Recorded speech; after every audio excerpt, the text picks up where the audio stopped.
The story begins with the memory of a certain day when the gates appeared and monsters started to run rampant throughout the world. The only way to stop them was for those who had awakened magical abilities to fight back. Now we are shown a battlefield where the members of the Golden Seekers are fighting against the wave of monsters pouring out from the gate. During the battle, a straggler cried out for help, and the members urged each other to assist. Just before the monster could harm the civilians, someone kicked it away. The one who saved them asked if everyone was all right. Misato Kyoichiro then steps onto the stage, fighting against the wave of monsters and taking down dozens of monsters within seconds, single-handedly. People watching him are amazed. One of the members explains that his power is the power of time. He knows what will happen next. She calls his ability inhuman. When all of the monsters are finally defeated, Kyoichiro kills the last one. Feeling satisfied that he has protected the land and its peace, he declares that he will now seal the gate. However, as he begins the sealing, he is suddenly thrown inside the gate, and the seal closes from the outside. Kyoichiro is shocked. He has never seen a future like this. He asks if all of them were part of this plan and why they are doing this. At this moment, they reveal their true colors. They tell him that precisely because he had no idea what was really going on, he ended up betrayed. Kyoichiro is still confused, but they continue to explain. They reveal that he, Kyoichiro, is in fact a monster at level 100 with the time attribute. All they ever wanted was to earn money easily, but because of him, they always had to take on the most dangerous missions again and again. They tell him this will be the last time, as they are parting ways with him forever. Kyoichiro is stunned that his teammates would betray him for such petty reasons. All he ever wanted as the leader of the Golden Seekers was to make the world a safer place and to protect them all. He asks himself why things have led to this. But he cannot think for long, because monsters inside the gate begin to attack him. He counters the first, only to see a sea of monsters rushing toward him. In desperation, he looks into the future, searching for a way to escape, but in every outcome, he dies at the hands of the monsters. Realizing there is no future in which he survives, he throws himself into battle, determined to take down as many as possible. Despite his efforts, he cannot change his fate. With no way to escape his death, he still fights on, promising himself not to die a meaningless death. He vows to reincarnate, grow stronger, reach the absolute peak of power, and one day take revenge on those who betrayed him. Filled with rage and despair, he activates his final spell, a spell that carries his will and every emotion throughout the world. In the end, he wakes up in a new body. He rises from a bed and looks into a mirror, confirming that the first phase of his plan was a success. Looking around the hospital, he notices things that feel unfamiliar.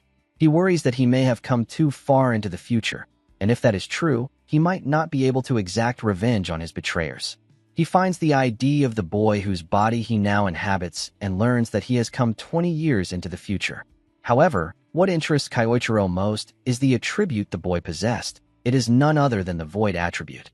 He laughs, because in his previous life he was feared by his comrades for having what they thought was the strongest ability, but even he had limits. At one point, he reached the peak of his abilities, yet even with his foresight, he could never see the limits of the void attribute.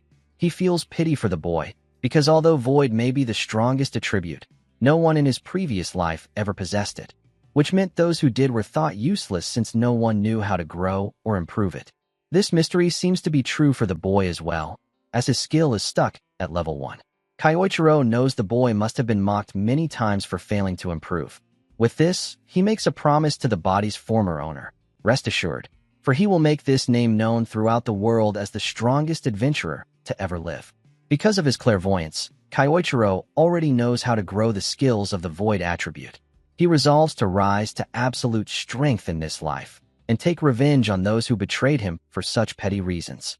The first thing he has to do in order to get his revenge is level up. The void attribute, as the name suggests, is a magic that controls nihility. The essence of this ability is to freely project one's imagination into reality. Imagination itself is something everyone can do, but the difficult part is bringing it into reality. Since the boy's body is injured, Kyoichiro thinks that if he applies the image in his mind to his body, he can test it. He imagines every cell in the body being restored by magic. With this, the wounds slowly begin to heal.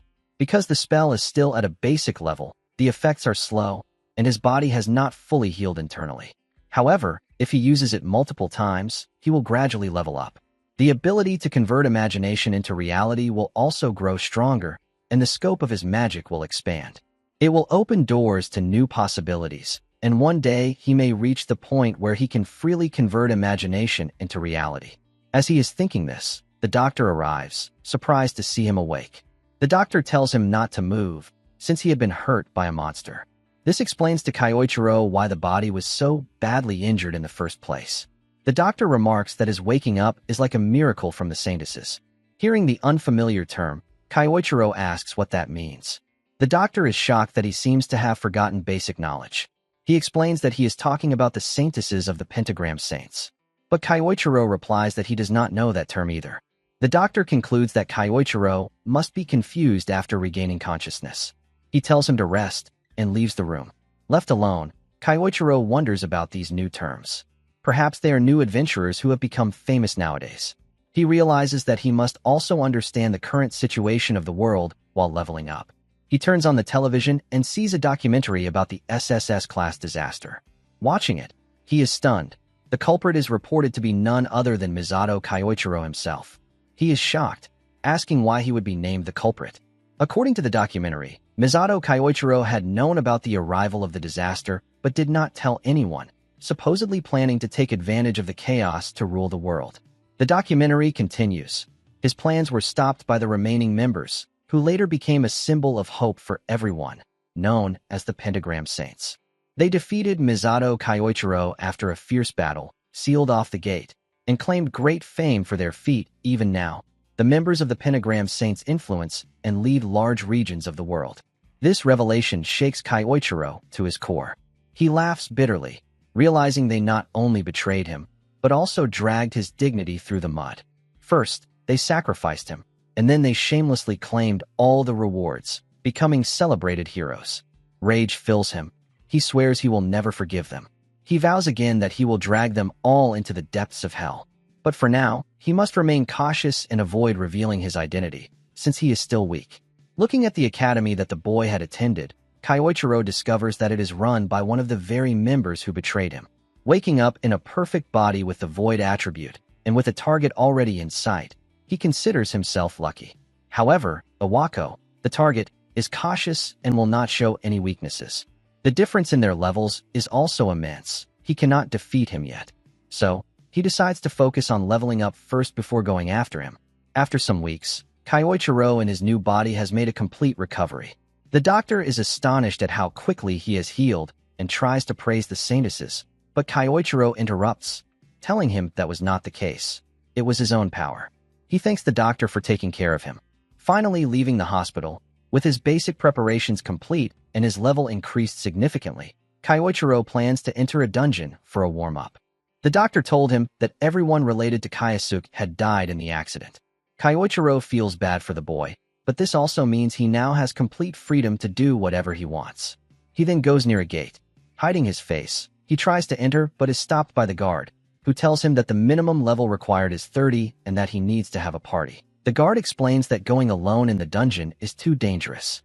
Kyoichiro replies that this may be the case for others, but he is a student of a top university, and as long as he fills out the consent form, he should be allowed in.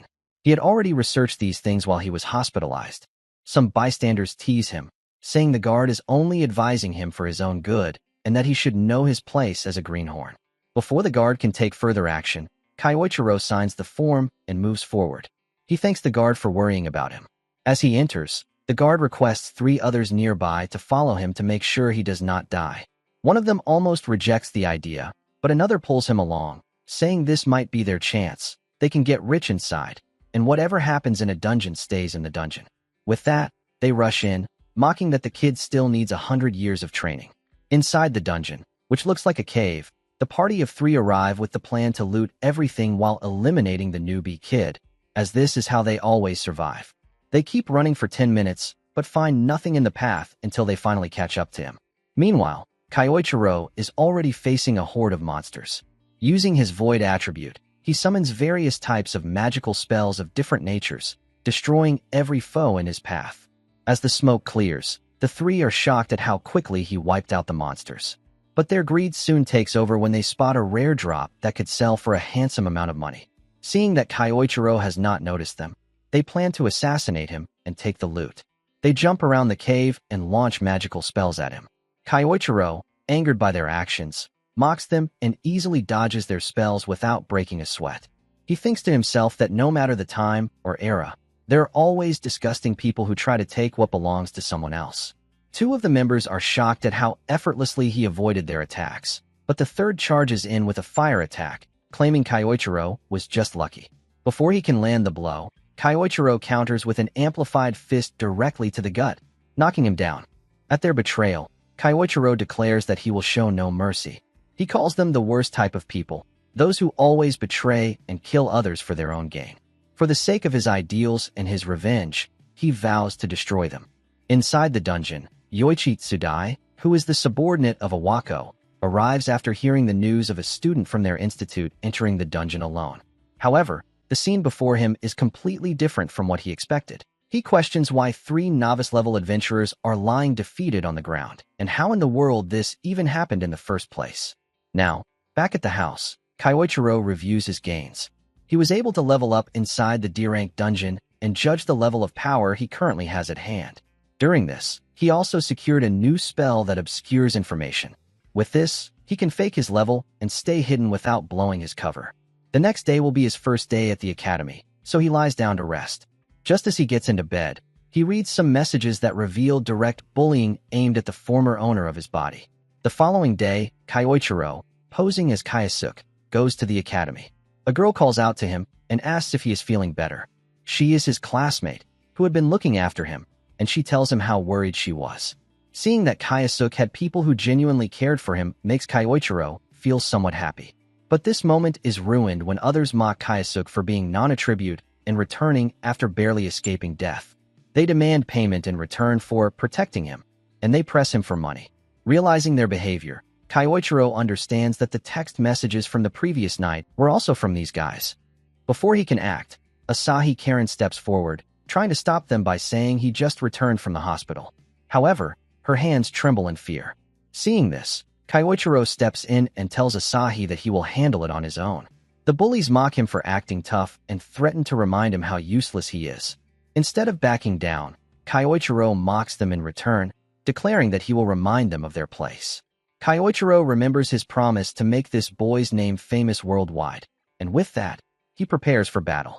This enrages the bullies, and one of them readies a fire spell. Asahi is shocked, realizing they are using magic outside of a restricted area.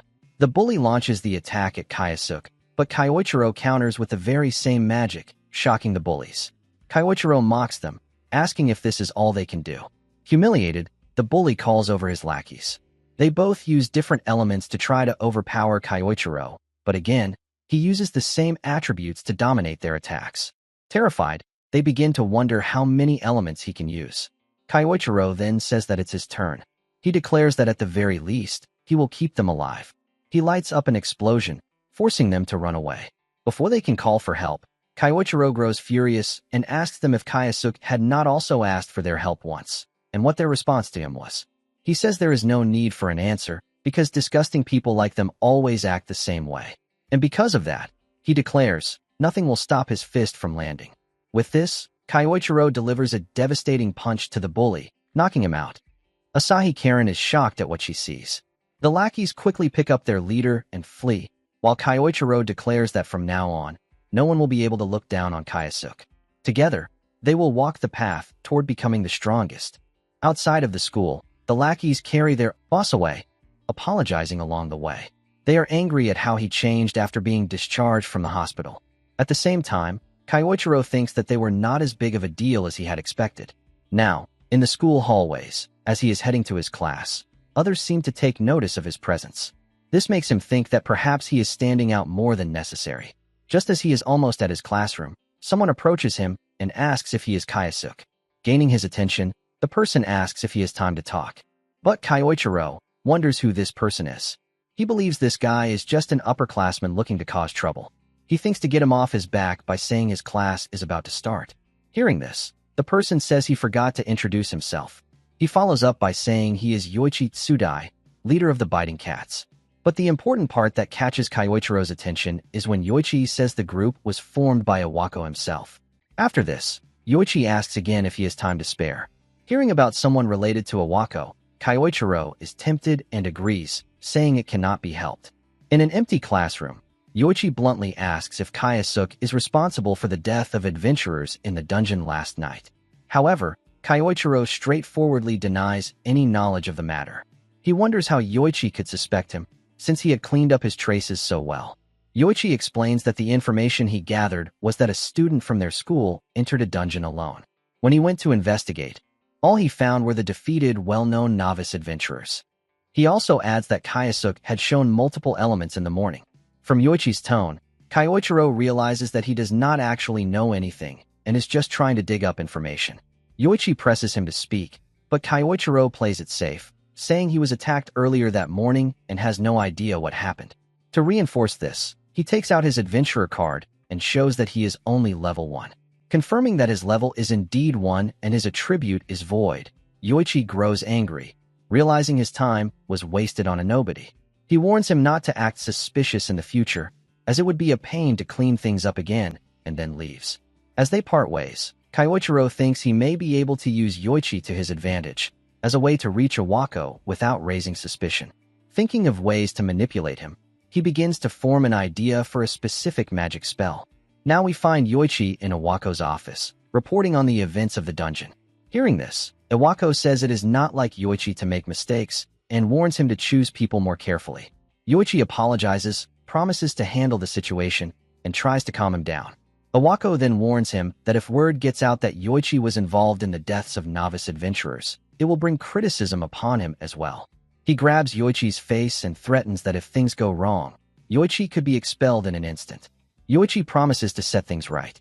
Inwardly, however, he grows angry, thinking that if he had known things would play out like this, he would have taken more money from those adventurers.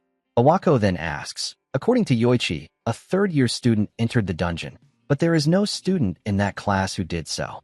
This would mean the cause of the novices' deaths was probably a monster inside the dungeon during their hunt, rather than a student. Iwako concludes that this is a more believable explanation than assuming a student killed them. He adds that it must be this way, unless something truly out of the ordinary happened.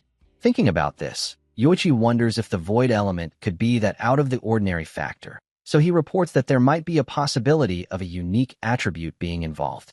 Considering it, Iwako admits that there is indeed a chance. Getting this clue excites Yoichi, and he quickly asks Iwako to leave everything to him, claiming that he will resolve the problem at hand swiftly. In a cave dungeon, many students seem to be practicing their magic while defeating monsters. Suddenly, one of the monsters breaks through, and the students become frightened. However, before anyone can be harmed, the monster is defeated by a golden light attack, which came from none other than Yoichi, who was in charge of today's exercise. He tells the students not to break formation. Finding his abilities formidable, many admire his power, noting that he was personally chosen by the principal. Some even wonder how they could join the same team as him. After dealing with the monsters, Yoichi leaves the rest to the students and walks away for his own business. He takes out an ornament, which is a device used to locate people. He tells it to find the location of Kyosuke. As soon as he says this, the chain begins to glow and points in the direction where Kyosuke is at that moment. Looking at the directions he received, Yoichi finds the result to be exactly as he expected. The chain shows Kyosuke is far away from the other students. Yoichi does not care what Kyosuke is doing alone, but he sees this as the perfect opportunity.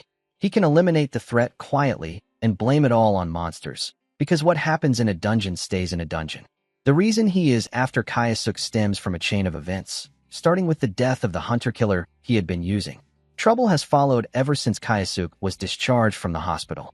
The things the bullies told him are also troubling, as they claim the non-attribute kid attacked them using the same magic types they used, and, even more shocking, that he created flames unlike anything they had ever seen before. Yoichi could not make sense of their story and left. The bullies thought they were free, but Yoichi ordered others to re-educate them properly. He has no use for incompetent people who are overpowered by a so-called weakling. 2 bullies tried to stop it, but in the chaos, the one who had taken a direct hit from Kyoichiro shouted in fear that Kyosuke was no longer human. His words carried immense terror. To deal with Kyosuke, Yoichi had arranged a special class to use the situation to his advantage. But during that time, Kayasuk used illusions and escaped. Yoichi suspects he must have used magical tools, which is the only explanation he can come up with. He also believes Kayasuk may have used similar tricks to get rid of the hunter-killer he had relied on. On his way, Yoichi found many defeated monsters on the ground. Looking at them, he wondered how a supposed weakling could have done this. The monsters had clearly been defeated in a single strike of fire magic. This aligned with what the bullies had told him earlier. Still, this scale of power did not impress him. After all, even Iwako, who had dropped out of the pentagram, could do such things easily. Yoichi is currently following Kayasuk because he has no other option. However, he plans to surpass Iwako sooner or later and take his place to finally rule over the world. Until then, he must never allow anyone to know his connection to the hunter-killer. And as for Kayasuk, he is an unknown variable that could disrupt his plans. To prevent this, Yoichi is determined to make sure Kayasuk reaches the afterlife sooner rather than later. Finally, after tracking him, Yoichi arrives at his destination. He believes his target must be on the other side. Curious about what Kayasuk is doing there, he peeks around the wall to check the situation. But to his shock, he finds Kayasuk sitting on top of a mountain of defeated monsters, calmly telling him that he has been waiting and that Yoichi is far too late. This catches Yoichi off guard, as he had hidden his presence the entire time. He wonders how Kayasuk was able to notice him. Just as these thoughts cross his mind, Kyoichiro speaks the very same words he is thinking. This gives Yoichi another shock, realizing his mind has been read. Yoichi steps out from the corner and demands to know who he really is. Instead of replying, Kayasuk mocks him, saying he thought anyone chosen by Iwako would be extraordinary, but judging from what he has seen so far, Yoichi is clearly flawed and ordinary. He adds that the only thing Yoichi has in common with Iwako is their cowardly habit of using novice killers for money extortion, a trait both of them share. Yoichi tries to regain control of the conversation, but Kyoichiro interrupts, telling him that he may enjoy tormenting others, but he has never known what it feels like to be the one hunted. Kyoichiro says he should consider himself lucky, because he is about to learn that feeling now. In his mind, Kyoichiro already begins planning to make a puppet he can use in the future. Now in the dungeon, Yoichi declares Kayasuk to be far too dangerous to be left unchecked, and for the sake of his goals, he needs to get rid of him at any cost. Saying this, he attacks him over and over, but still cannot land a single hit. This makes Kyoichiro mock him, asking if this is all the strength he has. He throws a fireball at Yoichi, who deflects it and tries to taunt Kayasuk. But that attack was only a feint, as Kayasuk follows it up with a series of magical strikes ranging from lightning to earth magic. Seeing this convinces Yoichi that Kayasuk possesses multiple elements. Enraged, he demands to know what is going on with his attribute, which is supposed to be void. Before he can even finish his sentence, he is hit again with another barrage of attacks. This infuriates Yoichi as more and more problems keep rising for him and his plans. Hearing this, Kyoichiro becomes intrigued and asks what plan he has. In the middle of battle, Yoichi begins to reveal his ambition, how he is going to surpass Iwako, take his place, and become the next pentagram saint. Kayasuk asks why Yoichi is so fixated on Iwako when there are other saints as well. At this question, Yoichi explains that his target is Iwako simply because Iwako is a dropout of the pentagram saints. He adds that if he can take that position for himself, he will be able to rule over the world. To him, it makes sense to target someone weak. These responses disgust Kayasuk. He says that at first, he thought Yoichi might have had some interesting reason for his ambitions, but hearing his shallow words made him think otherwise. Insulted, Yoichi becomes furious and rushes toward Kayasuk with intent to kill him. While attacking continuously, he shouts that there is nothing wrong with wanting power. He yells that there is nothing wrong in desiring power, money. The kind of power he seeks is the type where he can trample over others and no one can oppose him. He declares that if he becomes a saint and joins the pentagram, he can do whatever he wants and even gain hold of a saintess's weakness. Hearing these twisted ideas, Kyoichiro replies coldly that Yoichi's words are not even worth listening to. He decides to end the fight, launching Yoichi back with a single powerful strike that shatters his sword.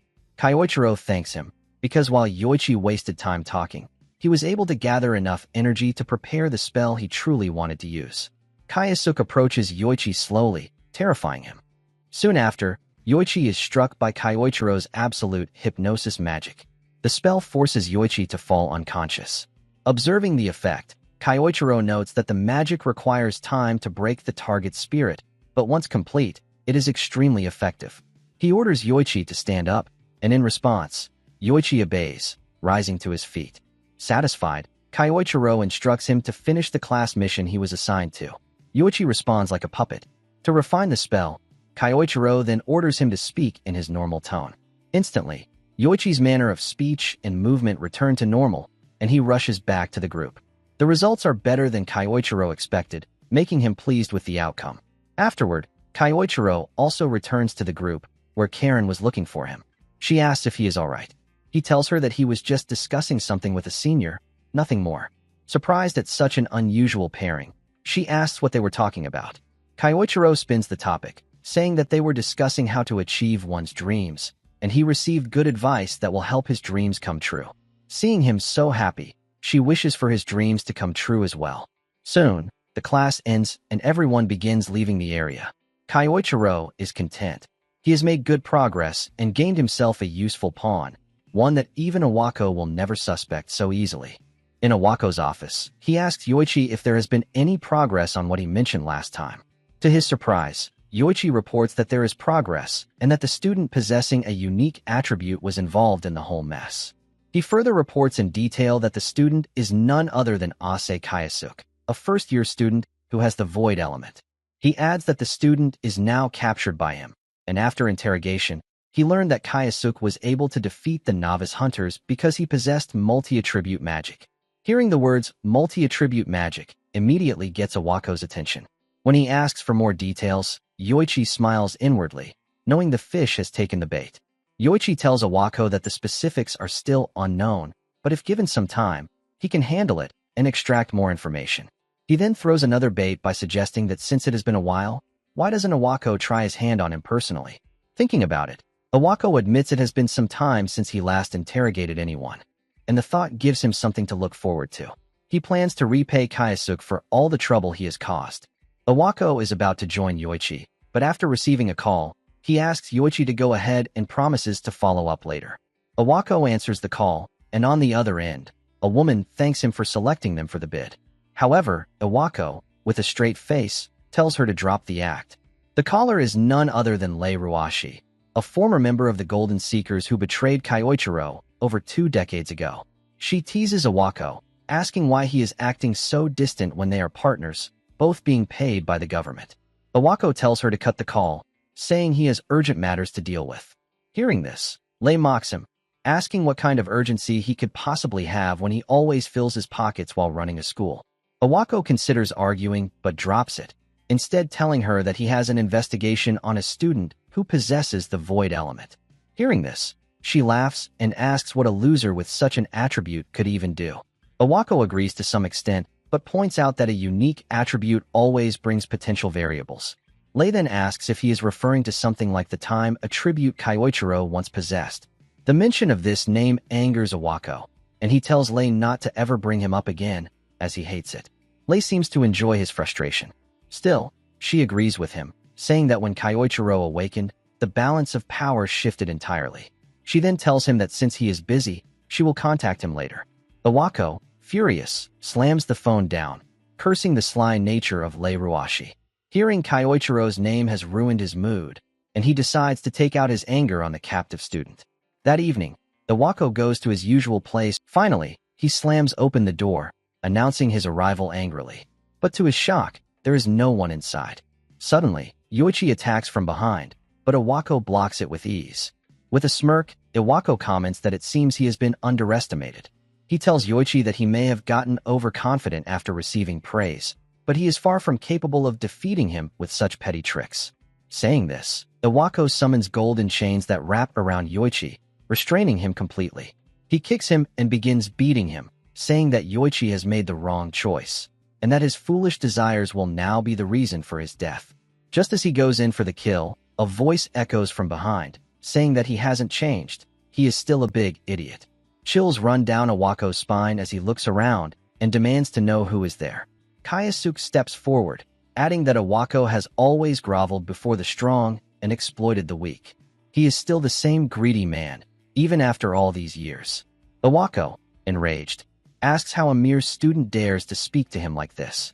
Kayasuke repeats the very words Iwako had said earlier, about ruining oneself with foolish desires, and throws them back at him, saying they perfectly describe Iwako himself.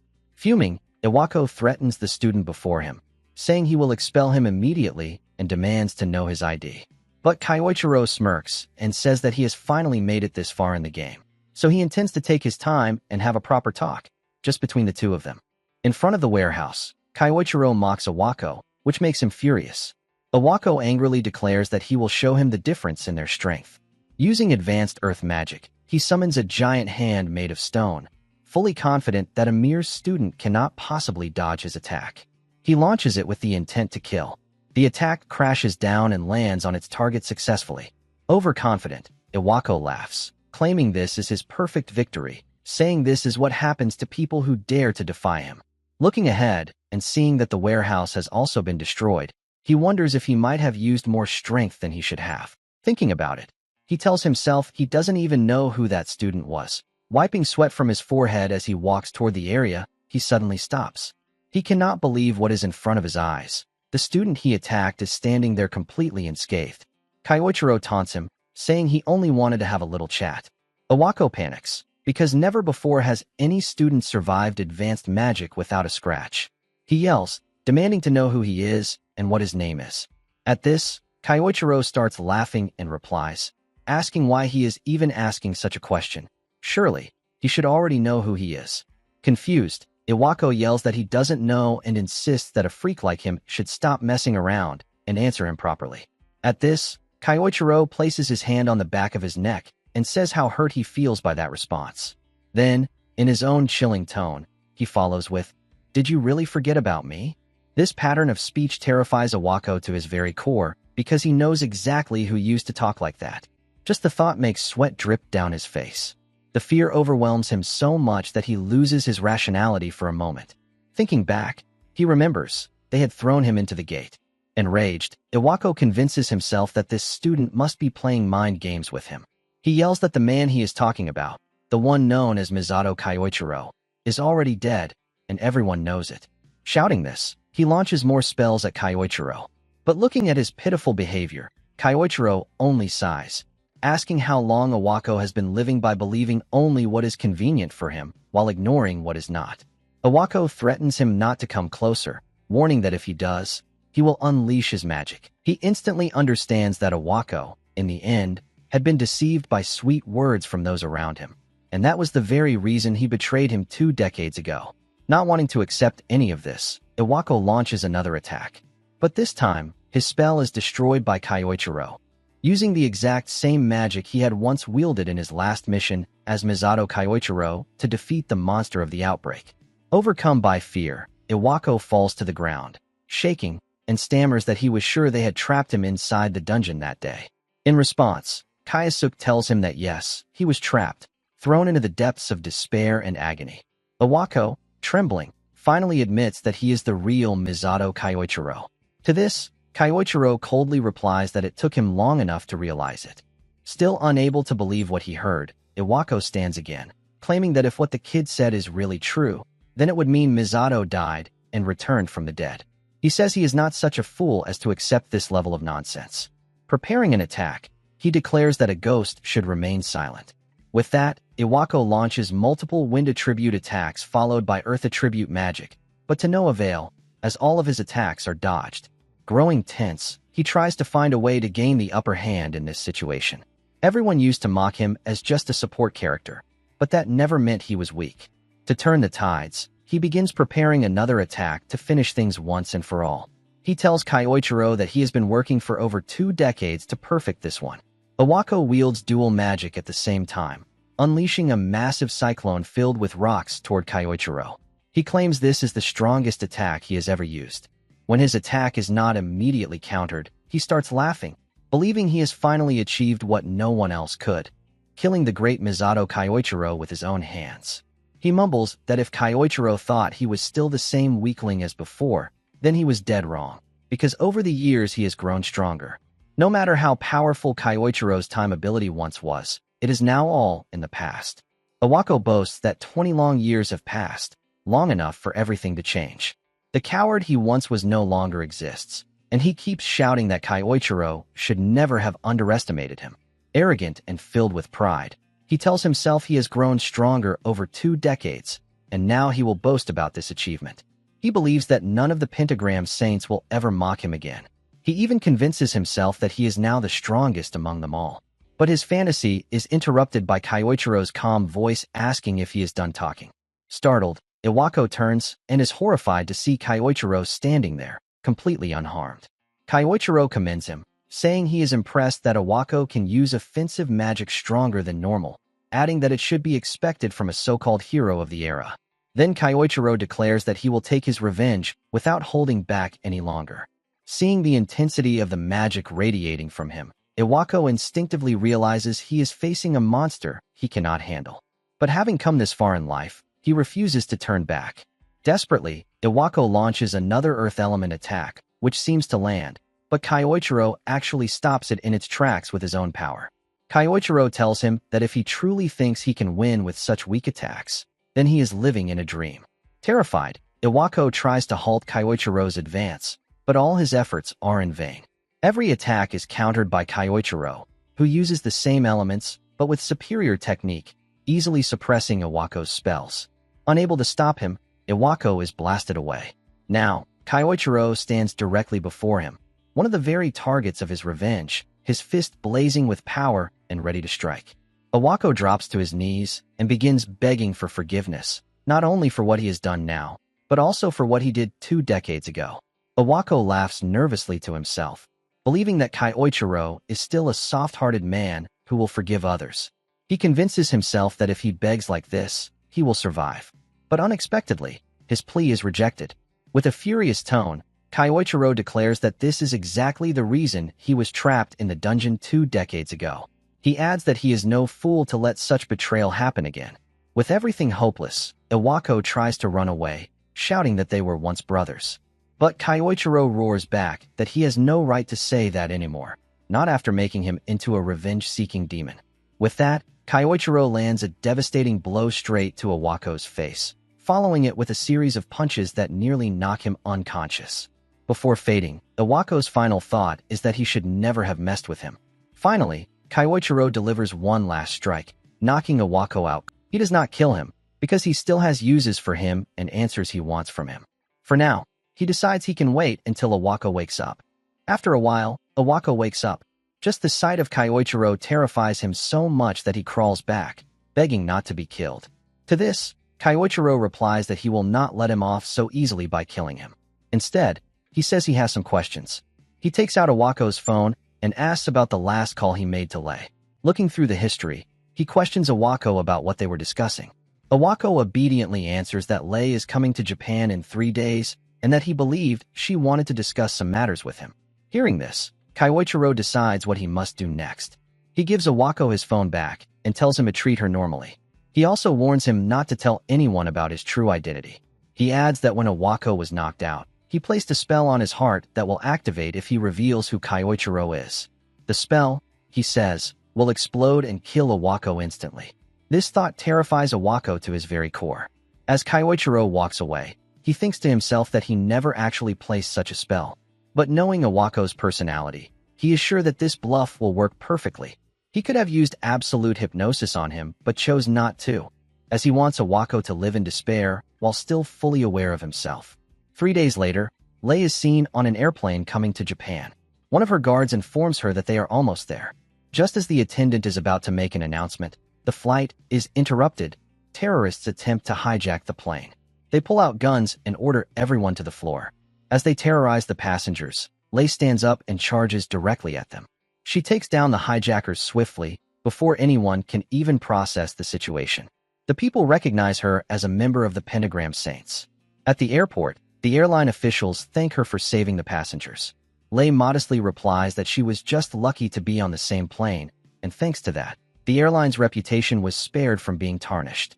She also points out that the guns the terrorists used seemed to be made of a special material, which is why they were not detected by the scanners. She explains that many gangs are now using weapons made from dungeon materials. She tells the airline official that she would like to gear up her staff for security, placing her hand on his shoulder and indirectly threatening him to provide the gear she wants. Not wanting complications, the official agrees and promises to see it through. Lei walks away, giving him a thumbs up. As she leaves the airport, she makes a call, instructing someone to release the hijackers. Her guard comments that things went well. Lei smirks and replies that it was entertaining, since hiring the hijackers helped her secure the deal she wanted. Walking out, she is greeted by a crowd of fans. The incident, she realizes, was also useful for her publicity. From there, Lei heads straight to the place where her true business lies, the office of Awako.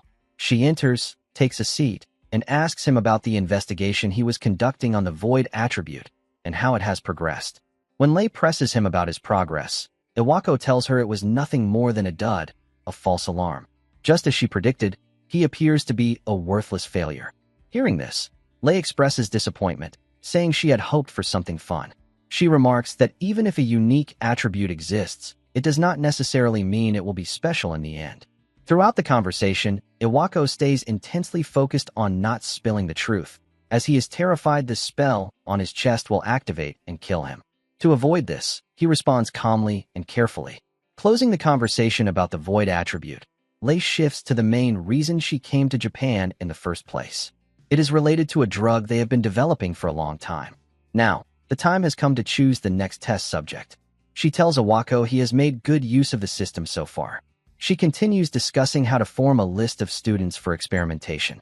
Meanwhile, Kyoichiro, listening through his earpods, grows angry about what he hears. He quietly declares that Lei will be the next target of his revenge. Now at his home, Kyoichiro listens to the news and reviews the recent events caused by Lei Ruashi since her arrival in the country. She is also one of the people who betrayed him over 2 decades ago.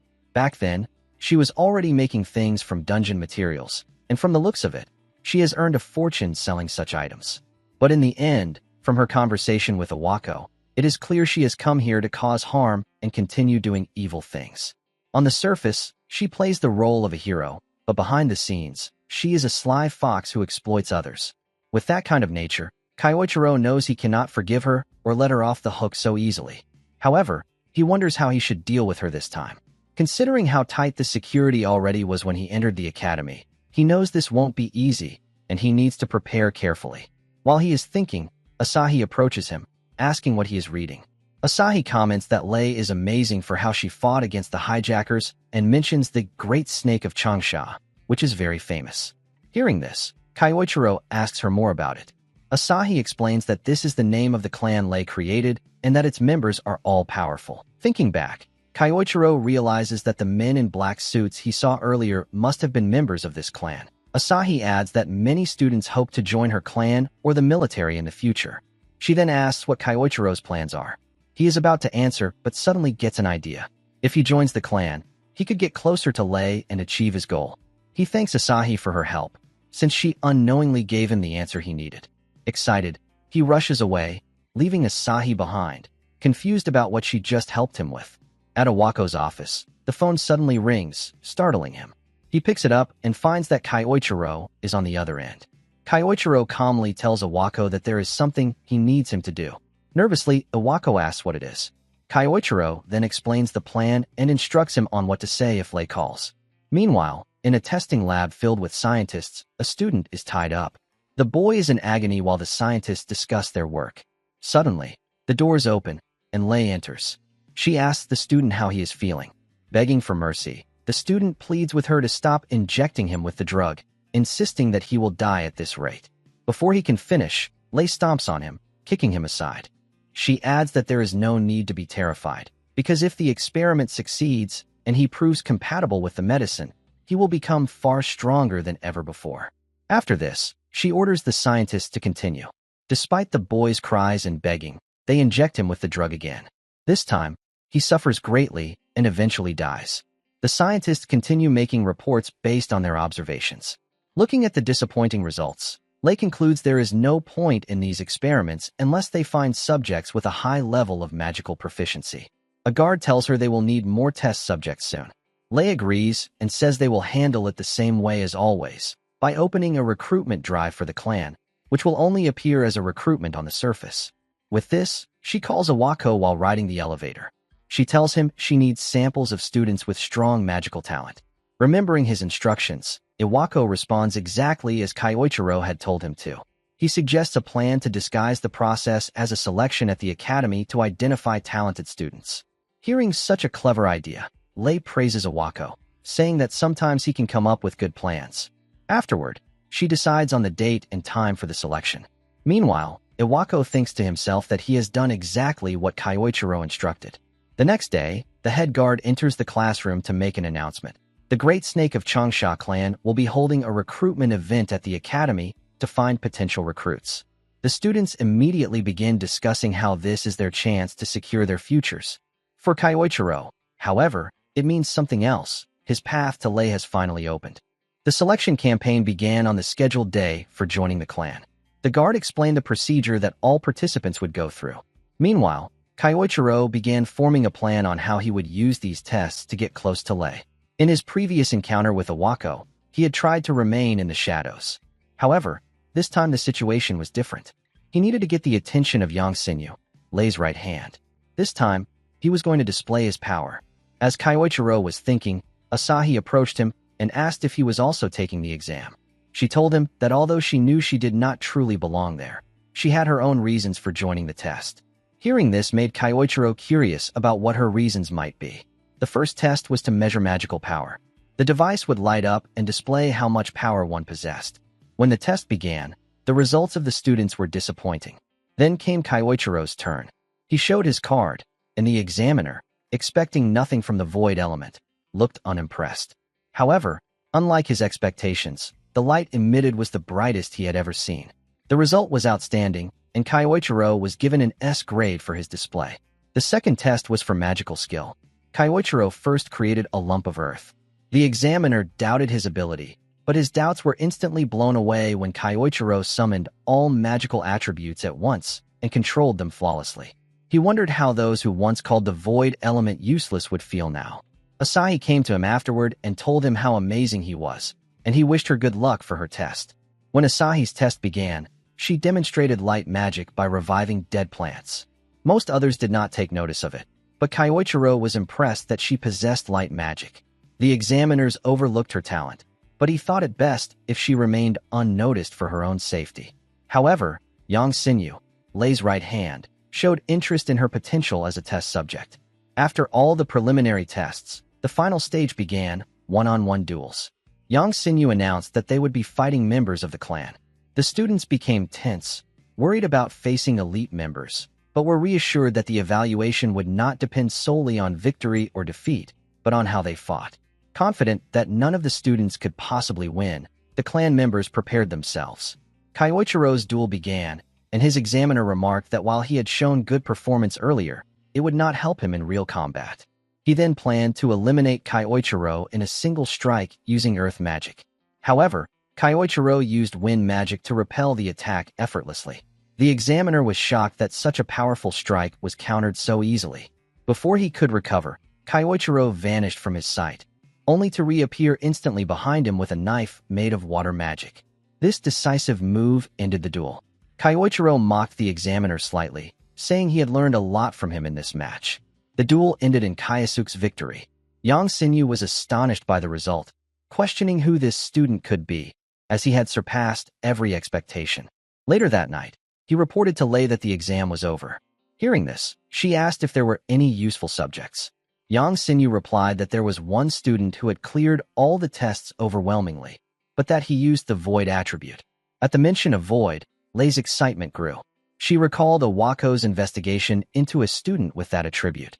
Smiling slyly, she states that this new student is going to be really fun. In the student hall, Lei's right-hand man begins announcing the results of the exams they previously took for clan enrollment.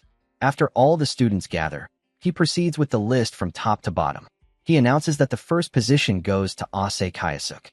The students start whispering among themselves, as everyone already expected him to take the top position. During the difficult exam, he had displayed an extraordinary level of power, leaving a strong impression. Kyosuke now feels that everything is going according to his plans, as his bold display turned out to be useful in impressing the examiners. He knows this puts him a step closer to Lei. However, His happiness turns to unease when the second position is announced. The second place is granted to none other than Asahi Karen. She is surprised to have achieved a higher rank than she expected. Kyoichiro grows worried about her being placed so high and selected as well. He wonders if her unique attributes played a larger role than he had believed in helping her clear the exam. Knowing Lei, he suspects she is planning something hidden, possibly using the students for a secret agenda. He believes there must be a reason behind Asahi being selected. As he ponders these thoughts, his worries are interrupted when Asahi smiles at him, clearly happy that she passed, and that they both achieved high positions. Seeing her joy relieves Kyoichiro of his doubts. He reminds himself there is no need to overthink. He will not allow anyone to harm her. His focus must remain on protecting her and securing his own goals. Sometime later, at the Japan branch of Lei's company, the announcement of the Great Snake Changshan clan recruitment exam has brought the successful students together. Lei's right-hand man welcomes them, stating that they will now be taken to a facility for basic checks before officially joining the clan. He also informs them that the clan leader, Lei herself, will join them soon. Kyoichiro tenses upon hearing this, determined to face her, though he knows he cannot leave Asahi unguarded just yet. The guide explains that Lei will meet them after they complete the facility check, then instructs them to follow him as he shows them around. While walking, Kyoichiro thinks about confronting Lei immediately, but restrains himself, as his first priority is keeping Asahi safe.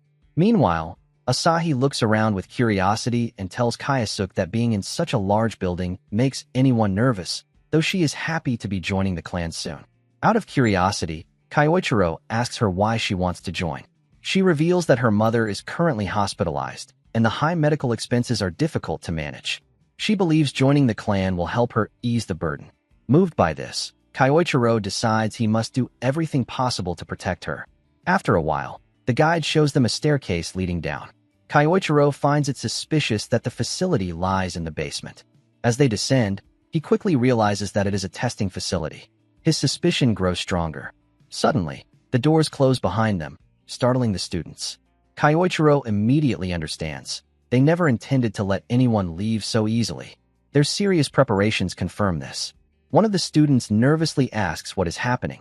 The man who guided them suddenly changes his tone, speaking harshly and telling them to remain silent. His intimidating behavior terrifies the students. Lei's right-hand man, while picking something up, explains that as mentioned earlier, they will undergo the proper procedure to check their suitability. Holding a vial and an injection, he clarifies that they will be testing the compatibility of a new drug developed in secret. He explains that the drug is made from rare materials found in different dungeons. It has the potential to enhance one's power, whether physical strength or magical ability. At first, some students respond positively, saying it sounds beneficial, but one of them nervously asks whether it has any side effects. The man smiles coldly and says it will be faster to show them the truth rather than explain. He points to a display screen, which suddenly plays a recording of the last test subject, tied up and desperately begging not to be injected again. The students stare in shock at the disturbing video clip, where the last person exposed to the drug suffered a painful end. Horrified, the students begin to protest, demanding answers about what they were just shown. Lei's right-hand man explains coldly that the recording displayed a test subject who was not compatible with their new drug, and those were the results. He asks if this answers their questions now. Realizing they are being used as test subjects, with the risk of dying from the experiment, the students angrily declare that they will never take such a drug. Two of the students summon their magic and attack simultaneously, demanding to be released from the facility. Kyoichiro, observing the chaos, quickly tells Asahi to come to his side and not leave him. The two students rush forward to strike, but the guard enhances his fist with skill and knocks both of them out in a single blow. Asahi watches in fear as the situation worsens. The two fallen students groan in pain on the ground. His eyes then fall on Asahi. Looking at her with a calculating grin, he suggests they should start with her instead. He mutters that he is curious to see the results, especially since she wields the rare light attribute. Terrified, Asahi freezes as he approaches her, but before he can reach her, Kyoichiro steps forward and blocks his path. The guard narrows his eyes and demands to know what Kyoichiro thinks he's doing. Calm but firm, Kyoichiro replies, "Nothing. Just keeping lowlifes like you away from her." The insult enrages him. He orders the others in the room to hold Kyoichiro down. Several well-built fighters step forward. confident that defeating a mere scholar will be easy. They charge in with full force, aiming to take him down in one strike. But their attacks land only on an afterimage. Kyoichiro has already evaded. Before they can even react, he delivers sharp, enhanced chops, knocking them unconscious instantly. The remaining two become wary after witnessing this, but even their caution proves useless. Kyoichiro dashes forward, striking both in the stomach with precision. They collapse in defeat. Their leader is stunned by the overwhelming display of strength and skill. He had never imagined Kyoichiro could defeat his men in single blows. Shocked, he starts to panic, realizing the situation is slipping out of his control. Kyoichiro turns to him and declares that he is next. Unable to face him directly, the leader instead rushes toward Asahi, intending to capture her as a hostage and test subject.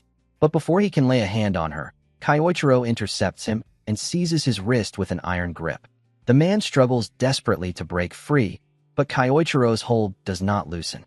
"I already warned you," Kyoichiro says coldly. "You will not touch her."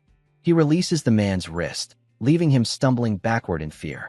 The leader is shaken to his core, terrified at how a mere student could accomplish such feats, something he believed should have been impossible. Just as the realization sinks in, Kyoichiro fixes his gaze on him and warns, "Brace yourself." Now at the facility, Lei's right-hand man, Yang, appears tense. At the same time, Kyoichiro instructs Asahi to stay behind him.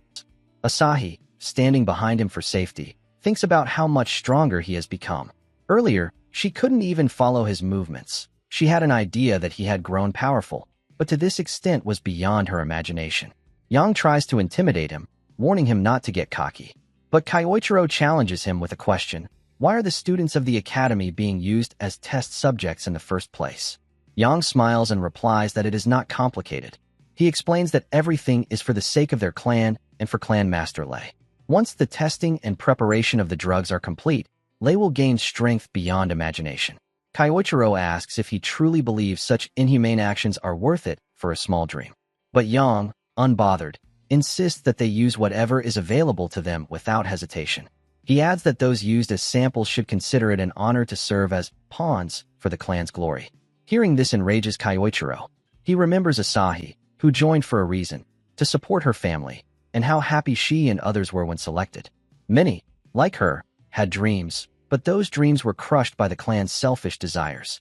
The sheer cruelty of Lei's ideology pushes Kyoichiro past his limits. Yang continues arrogantly, saying that the girl behind him will become their new moon. That final insult causes Kyoichiro to snap. He shouts at Yang to shut up, his anger exploding as he releases an immense surge of mana and energy. Shockwaves ripple through the room, pushing everything back. Kyoichiro declares furiously that they are nothing but trash who trample over lives without ever understanding the hopes and dreams of others. Yang staggers under the crushing pressure of the young man's energy. For the first time, he questions if Kyoichiro is really just a student with such extraordinary power. Seeing no other options, Yang changes tactics. He says that normally, he would order Kyoichiro to remember his place as a student, but after seeing such courage and power, he offers him a proposal: join Lei. If he hands over the girl, Lei will be greatly pleased, and Kyoichiro will be rewarded with an excellent position in the clan. Kyoichiro, already filled with rage, rejects him outright. He says he has no need to hear worthless words from trash like them. With negotiations over, Yang warns that Kyoichiro will regret this decision. Realizing he must fight, he harnesses mana to strengthen his body. His aura grows heavier as he powers up.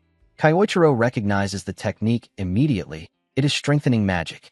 Yang confirms it with pride, boasting that with his polished martial arts combined with strengthening magic, he possesses an unbeatable combo. He rushes forward, throwing a powerful punch. Kyoichiro dodges, but the strike lands on the ground, shattering it and sending shockwaves across the room. Asahi gasps in fear. Yang rises again, surprised that Kyoichiro managed to dodge. Analyzing his opponent carefully, Kyoichiro acknowledges that strengthening magic is indeed formidable. But after observing the flow of mana, he begins to form a plan.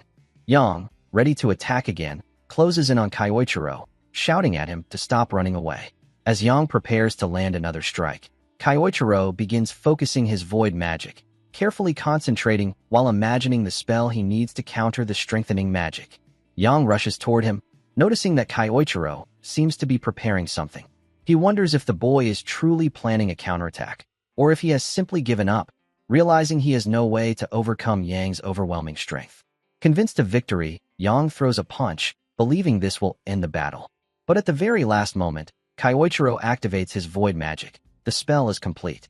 To Yang's shock, his devastating punch, strong enough to break through almost anything, is stopped by Kyoichiro's bare hand. He stares in disbelief, realizing that Kyoichiro is now using the same strengthening magic as him, but even stronger. Kyoichiro remarks calmly that it seems he can do these tricks too now. He thanks Yang, explaining that he was able to learn this magic by observing and imagining it through him. Taking a single step back, Kyoichiro unleashes a powerful blow that sends Yang flying into the air. Yang crashes back down to the ground with a heavy thud. Before losing consciousness, Yang's mind reels. There is no way he could be bested in his own specialty. He wonders if Kyoichiro is really just a kid, or if he is something far more monstrous in strength. With everyone in the facility defeated, Asahi runs to Kyoichiro. He asks if she is alright, and she nods. Meanwhile, the other students who had been hurt begin slowly getting back on their feet. Kyoichiro tells them he will open up a path so they can escape the place safely. Confused, they ask what he means and where he intends to go. Without hesitation, Kyoichiro strikes the heavy door, breaking through and creating an exit for them.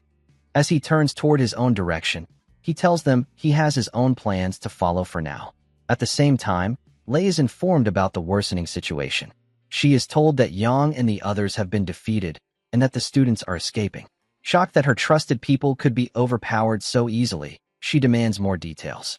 But the guards can only report that an incredibly strong individual is heading toward her.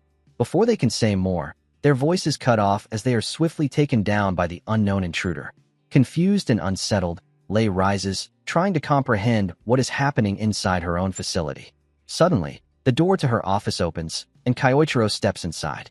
Lei narrows her eyes and asks who he is, and for what purpose he has come.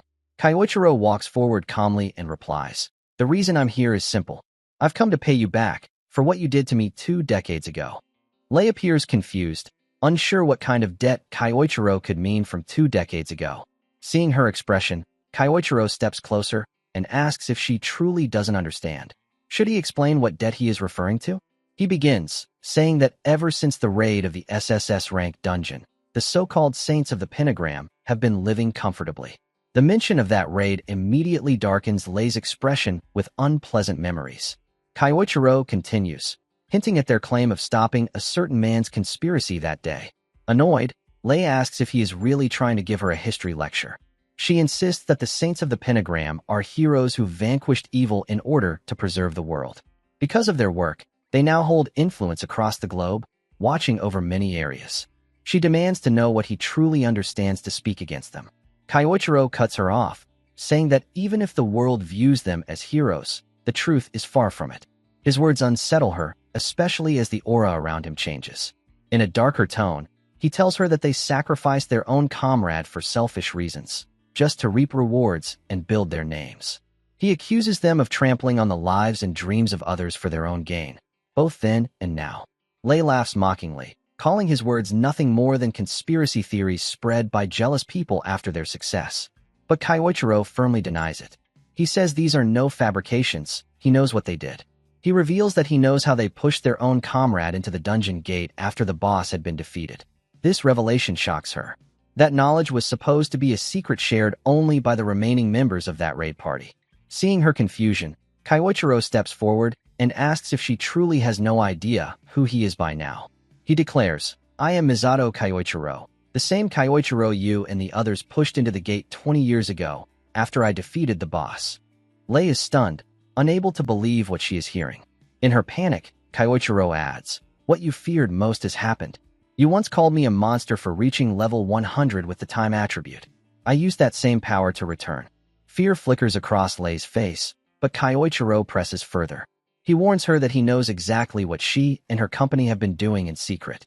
If he exposes it to the public, she would be ruined instantly. Enraged, Lei snaps, demanding if he is trying to mock her. Kyoichiro retorts coldly that she should be the one answering for her crimes, both for betraying him 2 decades ago and for trampling on the hopes of others, like the young girl who gave her all. He declares that he will never forgive her. Lei smirks and tells him not to get too arrogant. She claims that he is no longer in the same refined body he once had. Reaching for a weapon near her desk, she warns him that showing himself before her was a mistake. Grabbing a staff, she activates a skill and unleashes multiple strikes in a single attack, shattering the entire room. With a twisted smile, she asks what he thinks of her weapon, explaining it was forged using rare materials from high-level dungeons, making it harder than steel itself. She boasts that he will soon see how deadly and sharp it is. Rushing forward, Lei thrusts the weapon at high speed again and again. But Kyoichiro dodges every attack effortlessly, not taking a single scratch. Lei sneers that all he can do now is dodge without his former body, though inwardly she is frustrated that none of her strikes are landing. After evading her flurry of attacks, Kyoichiro remarks that he now understands why she is slower. He points out that she has spent too long as a corporate queen, becoming sloppy and far less sharp than she used to be. He even mocks her by saying she is now on the same level as Awako. Being compared to someone she considers weak infuriates her. In a frenzy, she swings wildly, attacking over and over. At last, one of her strikes seems to connect, but it turns out to be only an afterimage. Kyoichiro is standing far behind her, completely unharmed. She realizes void magic is behind his evasion, but its effectiveness at this level shocks her. Determined to finish the fight, she enhances her weapon with fire, planning to end it with her next attack. She charges at him again, thrusting with all her power. But Kyoichiro stops her weapon effortlessly, with just 2 fingers. Lei freezes, horrified that her enhanced strike was blocked so easily. Kyoichiro looks her in the eyes and says coldly that she is far weaker than she was 20 years ago if this is the best she can manage. Cornered, Lei considers her last resort. Dropping her weapon, she runs to her desk. Kyoichiro watches cautiously, uncertain of her plan, until he sees her reach for an unfinished vial of the new drug. To his surprise, she takes the gamble and injects herself with it. Instantly, her mana begins to surge violently. Kyoichiro realizes she is truly willing to go this far to stop him, transforming her into something monstrous. Now Lei had completely transformed into a monster after injecting herself with the drug. Gaining newfound confidence, she declared that no one could defeat her now. But Kyoichiro calmly asked if she was really serious about fighting him while relying on drugs. Did she truly think it would be that simple? Lei warned him not to underestimate her. She explained that she had spent enormous amounts of time and money perfecting this drug, gathering materials from the depths of dungeons and refining them for years into a single formula. She admitted it all began when she witnessed his immense power during the raid 20 years ago. From that moment, she had been chasing power, determined to reach the same domain. She even thanked him for showing her that path, boasting that now she had surpassed everyone. Kyoichiro dismissed her words as pathetic.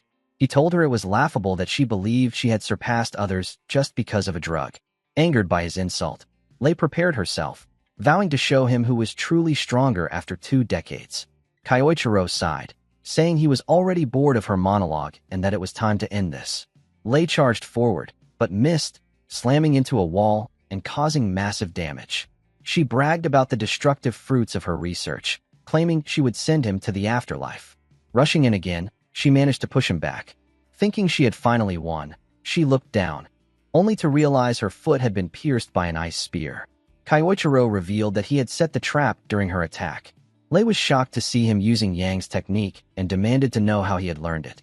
Kyoichiro explained it was thanks to her subordinate that he was able to master it earlier than planned. Stepping closer, he told her that while her drug was impressive, it produced nothing more than a momentary gust of power. Lei shouted in fury, accusing him of disrespecting her life's work. But Kyoichiro grew even angrier. He declared that she had trampled over countless people for her selfish desires and still had the audacity to call it progress. He told her she made him sick. Humiliated, Lei launched herself at him in blind rage. But Kyoichiro countered easily, grabbing her and driving his knee into her stomach. Her unstable power quickly faded, and she collapsed unconscious, her last thoughts on the terrifying new Kyoichiro, whose limitless potential was even more dangerous than his past self with a single attribute. As he left, Kyoichiro remarked coldly that her power was never real to begin with. With this, 2 of the 5 targets in his quest for revenge were now defeated. Outside, Asahi rushed to him, asking if he was all right. At the same time, news anchors swarmed the area, chasing reports that Lei's office had been attacked. Asahi turned to him, asking if he was responsible. Kyoichiro simply replied, "Who can say?" He knew that the truth about Lei's company and its cruel experiments would soon be exposed. With her downfall, many people would finally be safe, and everything she had built over a lifetime would crumble. Asahi called out to him. She admitted that earlier she had been too confused to say it, but now she wanted him to know. Without him, she would not still be standing there. She thanked him deeply for protecting her. Kyoichiro reflected silently. Once, words like those had meant everything to him. They had been his reason to push forward in his previous life. That night, the news exploded with revelations about Lei's company. The truth about their secret experiments and underground facilities where people had been used as test subjects. Reports claimed that someone had stopped her before she could erase the evidence, though the identity of the assailant was unknown. It was also revealed that Lei was now suffering from memory issues and had been placed in medical care. Kyoichiro wondered how the other saints would react to this turn of events. Just as he thought about it, breaking news appeared. An emergency announcement from Nathaniel of the Pentagram Saints. Hearing the name shocked him. At the press conference, Nathaniel declared that on behalf of the Pentagram Saints, they were devastated by Lei's actions and her inhumane research. He apologized, saying that although she had once been their comrade, they had failed to see the darkness lurking within her. Kyoichiro's anger flared. He recognized the act. They were playing the innocent card again, just as they had when they branded him a traitor 20 years ago. They hadn't changed one bit. To them, ordinary people were not lives to protect, but stepping stones to secure their reputation as heroes. He realized that Nathaniel must have been the one to spark hatred among the clan back then, leading to his betrayal. Even now, Nathaniel was calculating, his whereabouts always shrouded in mystery. Determined, Kyoichiro decided on his next move and made a call. Meanwhile, in a distant sanctuary, a messenger reported the conference to Saintess Claudia. Hearing the news, she clasped her hands and prayed for the future. Elsewhere, another member, Ingolf, was training in his room when he was told that a meeting was about to begin. Furious at Lei for creating such a mess, he prepared himself. Soon, the members of the Pentagram Saints gathered, Nathaniel appearing on the screen before them. Once all were assembled, he formally began the meeting of the Pentagram Saints Council. After a long discussion and debate, the council members agree with the statement that an assailant seeking revenge had attacked Lei and exposed the experiments she had been conducting. Ingolf is genuinely furious, enraged that she had been carrying out such secret actions behind their backs, tarnishing the honor and reputation of the Pentagram Saints. Concluding the matter, Nathaniel states that the experiments were Lei's doing alone, carried out on her own accord, and that the rest of them had no knowledge of her activities during that time. Iwako listens silently, but his thoughts turn dark. He reflects that Nathaniel always behaves this way, making seemingly rational judgments while easily shifting blame. It is clear to him that Nathaniel is abandoning Lei to protect the group. While others may truly have been unaware of her secret experiments, Iwako is certain Nathaniel knew about them and their results all along. The realization unsettles him. Even his comrades, who were all connected to the betrayal of Kyoichiro, prove themselves unreliable when one of their own is in trouble. Still, he sets aside these thoughts, reminding himself that he has a task to complete. Claudia, meanwhile, wonders aloud about the identity of the assailant strong enough to defeat one of their combat-oriented members. Taking his cue, Iwako speaks up. He says he has something to report. Earlier, he received a letter from the very person claiming responsibility for defeating Lei. Nathaniel orders him to read it aloud. Iwako opens the letter, which declares, "I have returned to the present world from within that gate. Now I will deal with all of you. Wait for me. Misato Kyoichiro." The name stuns the council.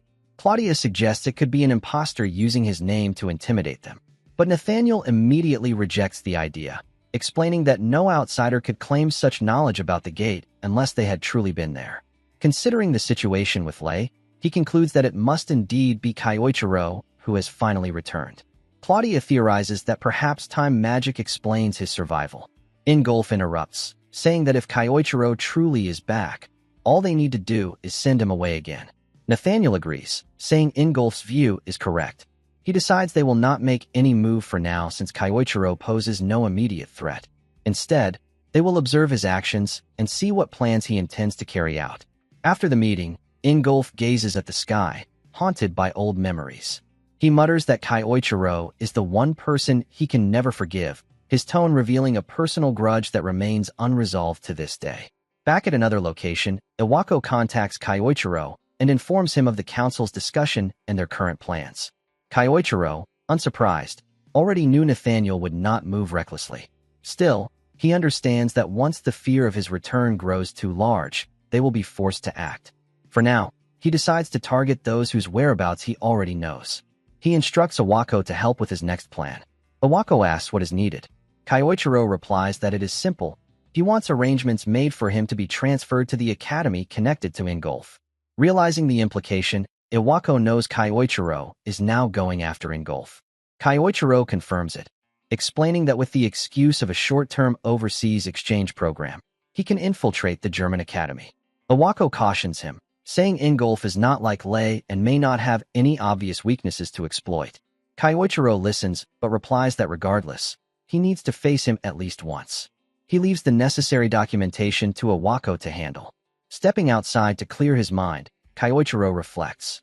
Even if Ingolf has not committed recent wrongs, the fact remains that he betrayed him 20 years ago, alongside the others. Soon after, he boards a plane. Watching from a distance, Asahi smiles as the aircraft departs. After landing, Kyoichiro finally arrives in Germany under the student exchange plan. He has already studied Ingolf's connections and the academy in detail. His plan is clear. Use the academy as a way to get close to Ingolf. For now, he decides to head to the academy directly. On his way, he hears a commotion. Investigating, he finds a group of men bothering a girl. Taking a closer look, he realizes the girl is Japanese. To better understand the situation despite the language barrier, he uses void magic to develop a translation skill. With this, he learns that the drunken locals are trying to force themselves on her. The girl refuses, standing her ground, but the men persist and even reach for her shoulder. She prepares to fight back, but before the conflict escalates, Kyoichiro steps in. He orders them to waste their time elsewhere and leave her alone. The men turn toward him angrily, demanding to know who he thinks he is. Calmly, Kyoichiro tells them again to back off. Insulted, they rush at him, using magic and shouting for him not to underestimate them. As they close in, Kyoichiro counters with a gust of wind magic, repelling them and sending them flying back in an instant. The girl stares in astonishment, seeing how easily he defeated them in a single move. She wonders to herself just who this mysterious student really is. After being defeated in a single blow, the punks panic and run away, apologizing for messing with them in the first place. The girl steps closer and thanks Kyoichiro for saving her. He suggests they change locations since a crowd has started gathering around them. The girl follows him, thinking it has been a long time since she was rescued by someone like this. She recalls that the last time she was saved was by another person. While walking, she once again expresses her gratitude, saying that because of him the situation didn't escalate and no real harm was caused. Kyoichiro tells her not to make a big deal out of it. He was only doing what needed to be done. He quietly wonders if she is the conscientious type, while also feeling as though he has seen her somewhere before. Just as he is lost in thought, she points out his uniform and asks if he is a Japanese student. He confirms it, explaining that he is on a short-term exchange program and was actually on his way to the academy. At this, the girl offers to lead him there as thanks for earlier. He accepts, appreciating the sentiment, and allows her to guide him. As they walk, she tells him she is traveling around the world due to certain personal circumstances. Kyoichiro is surprised. She seems to be about the same age as his current body, yet she is traveling alone. He considers this unusual and even risky. He tells her that traveling alone must be dangerous, making her more likely to run into situations like the one earlier. She brushes it off, saying she is fine and that despite appearances, she can use magic as well. Kyoichiro then wonders aloud why she was caught off guard before. She avoids the question and instead asks if he is studying at the academy. Curious about a traveler's opinion, Kyoichiro asks if there is anything unusual about the place. She explains that the academy is very popular for its strict merit-based system. Students there believe strongly in the hierarchy established by rankings and achievements. There is also a point system that rewards success. Hearing this, Kyoichiro realizes how seriously the academy takes such matters, far more extreme than schools in Japan. From Iwako's information, he already knows that Ingolf often teaches classes for the elite upper-class students. To get close to Ingolf, Kyoichiro understands he will need to make a big impact in this merit-based system. The thought excites him, as he enjoys challenges. After their journey, the girl points toward the academy. Kyoichiro thanks her for both the guidance and the information. Before parting, she remembers to introduce herself. Her name is Shirato Sayuki. In return, Kyoichiro introduces himself as Ase Kayasuke. The name shocks her, as though it reminded her of something.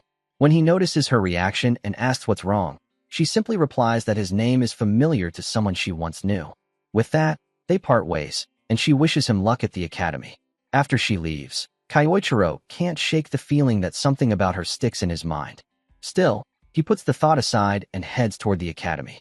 The academy itself appears neat and orderly. As he walks across a bridge, a student who had been waiting calls out, asking if he is the Japanese transfer student. The boy arrogantly tells Kyoichiro to come closer. Kyoichiro responds respectfully, asking who he is, and calls him a delinquent.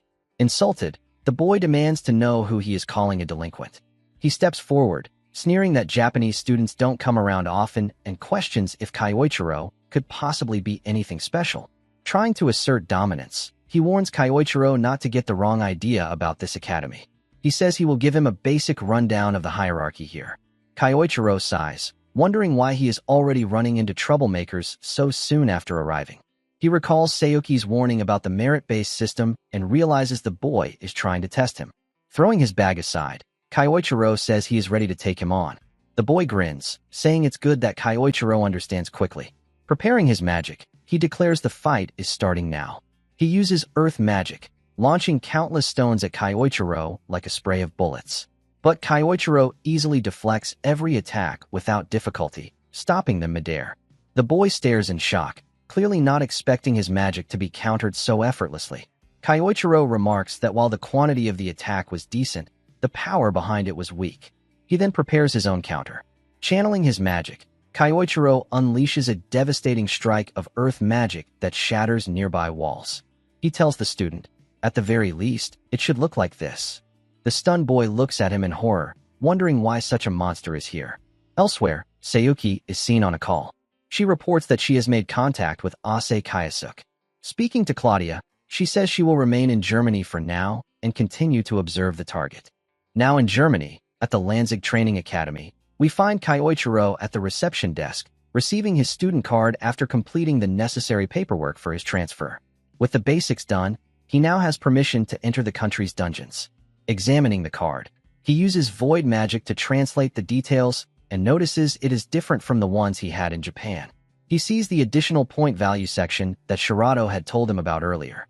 From this, he realizes the cards track a student's dungeon records and performance. Since he has no classes scheduled for the day, Kyoichiro decides to explore the dungeons in Germany to understand their nature. Leaving the academy, he heads toward a dungeon, but someone is trailing him. It turns out to be the same boy who had lost the duel to him earlier. Sometime later, in the city, Kyoichiro arrives at a dungeon portal. Staring at the gate, he thinks to himself that the only way to get closer to Ingolf is to rank up his classes as quickly as possible. To test himself, he chooses an upper-tier dungeon. He enters, finding not a cave, but a ruined structure serving as the dungeon's form. Intrigued, he wonders what kind of monsters Germany's dungeons will hold. Soon, skeletons wreathed in flames emerge to attack him. Kyoichiro instantly recognizes them as undead monsters, stronger than the creatures he faced in Japan. Still, he knows their weak points. After all, this is not his first battle against such foes. He has fought countless monsters before, learning and adapting to their natures. One skeleton swings its weapon at him, but he dodges with ease. Calmly, he notes that the weaknesses of undead creatures are fire attribute magic or blunt attacks that shatter their bodies. Luckily, he has both options available.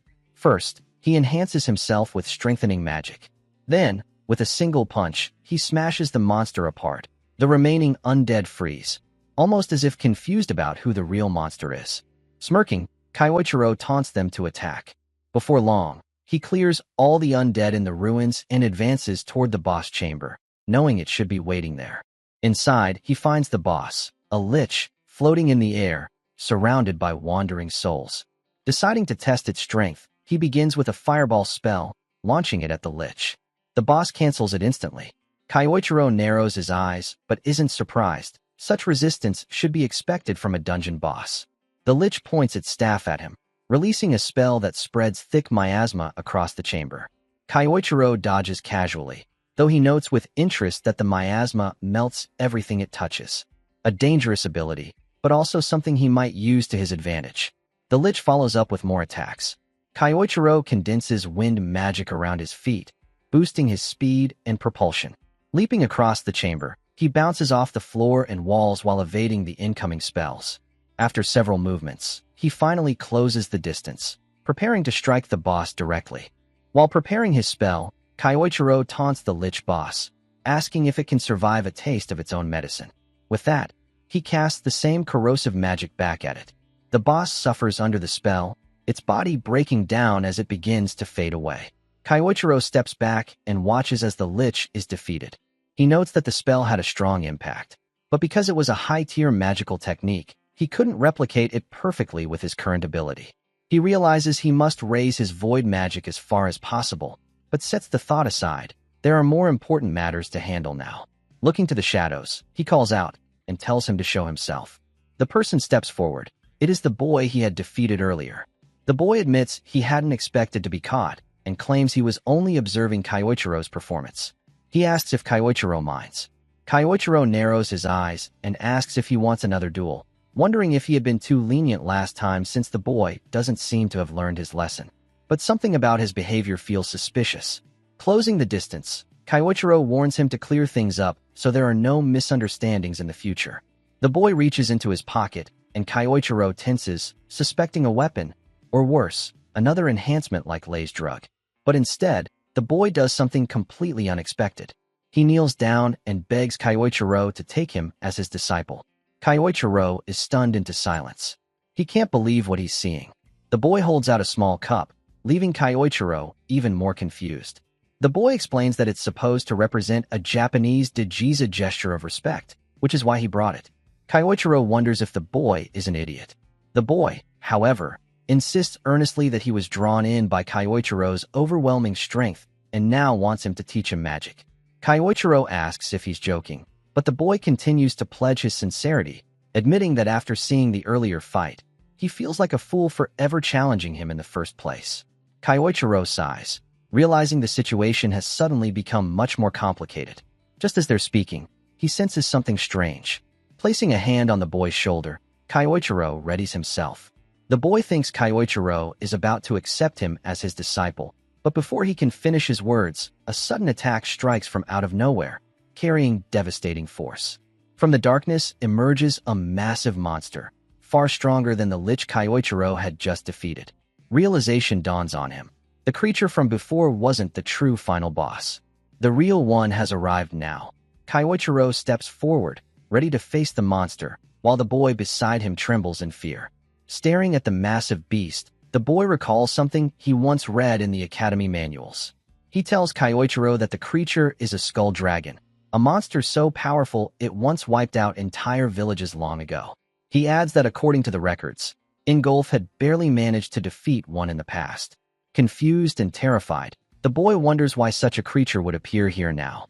Kyoichiro listens calmly to his explanation and prepares to fight. The boy panics, asking if he really intends to go up against the skull dragon alone. He tries to stop him, calling it reckless to face a monster that even the saints struggled against. But Kyoichiro tells him to sit back and relax. With a sharp look, he also adds that, for the record, it wasn't Ingolf who defeated that dragon back then. The boy looks shocked, unsure of what he means. Kyoichiro thinks to himself that when the group of pentagram saints was formed, they found it convenient to erase his name from history. They twisted the story so they could claim the glory, becoming heroes while he was cast aside. He smirks bitterly, thinking about how they've lived comfortably all this time, typical cowards. Now, with the skull dragon before him once again, Kyoichiro decides, if it has returned, he will simply kill it again. A sense of déjà vu washes over him. The beast roars and charges forward, slamming into the ground and sending shockwaves through the ruins. The boy cries out in panic, but Kyoichiro steps up to block the force of the attack. He realizes the monster is even stronger than it was 2 decades ago. Still, it doesn't matter. This time, he has far more options at his disposal. He rushes in, conjuring multiple spells with his void attribute, layering them rapidly. Closing the distance, he combines fire magic with strengthening magic and delivers a powerful strike to the skull dragon. The impact forces the monster back, giving Kyoichiro room to retreat and reassess. The boy erupts in excitement, praising Kyoichiro's strength, shouting that he's the best as his magic blew the dragon away. Kyoichiro, however, remains calm, wondering why the boy has suddenly become so energetic when moments ago he was begging him not to fight. He tells him not to celebrate too soon. The monster is not dead. Sure enough, the skull dragon rises again, letting out an earth-shaking howl. To the boy's horror, its broken body begins to regenerate. Kyoichiro explains that skull dragons, as undead monsters, have immense stamina. If they are struck with half-hearted attacks, they simply heal themselves and continue fighting. The boy asks how Kyoichiro knows so much about the creature. Kyoichiro frowns, realizing the dragon is even tougher than he expected. If his earlier attempt failed, then he'll need to proceed with his next plan of action. The boy stares blankly, wondering what else Kyoichiro could possibly try. He can't imagine how anyone could defeat such a monster alone. The dragon lets out another deafening roar and launches into another series of attacks, forcing both of them on the defensive. Kyoichiro parries and deflects the heavy blows while keeping the boy out of danger. But even as he holds the line, Kyoichiro is secretly preparing something. Channeling his void attribute, he sharpens and refines the mental image of his next spell. The clearer and more detailed his visualization, the more powerful the magic will become. The monster lunged forward, opening its massive jaws, and unleashed a devastating beam of energy. The student cried out in panic, running toward Kyoichiro, certain he had been struck head-on. But to his shock, Kyoichiro stood firm, gripping the skull dragon's mouth with his bare hands. Calmly, he activated the new magic he had just developed. In an instant, the monster's insides began to freeze. The chilling power spread rapidly, encasing the creature's body. Within seconds, the enormous beast was frozen solid, unable to move. Kyoichiro lowered his arm and declared coldly, "It's over." The student stared in awe at the incredible display, unable to believe Kyoichiro had defeated a Calamity-class monster single-handedly. Outside the dungeon, Mateo hurried after him, calling for him to wait. Kyoichiro raised an eyebrow, asking why his tone had suddenly changed. Mateo explained that it was out of respect. After witnessing such strength, he now saw Kyoichiro as his master. As Kyoichiro glanced down at his student card, Mateo noticed and asked if something had caught his eye. Kyoichiro replied that he was wondering how many points he had earned from that run.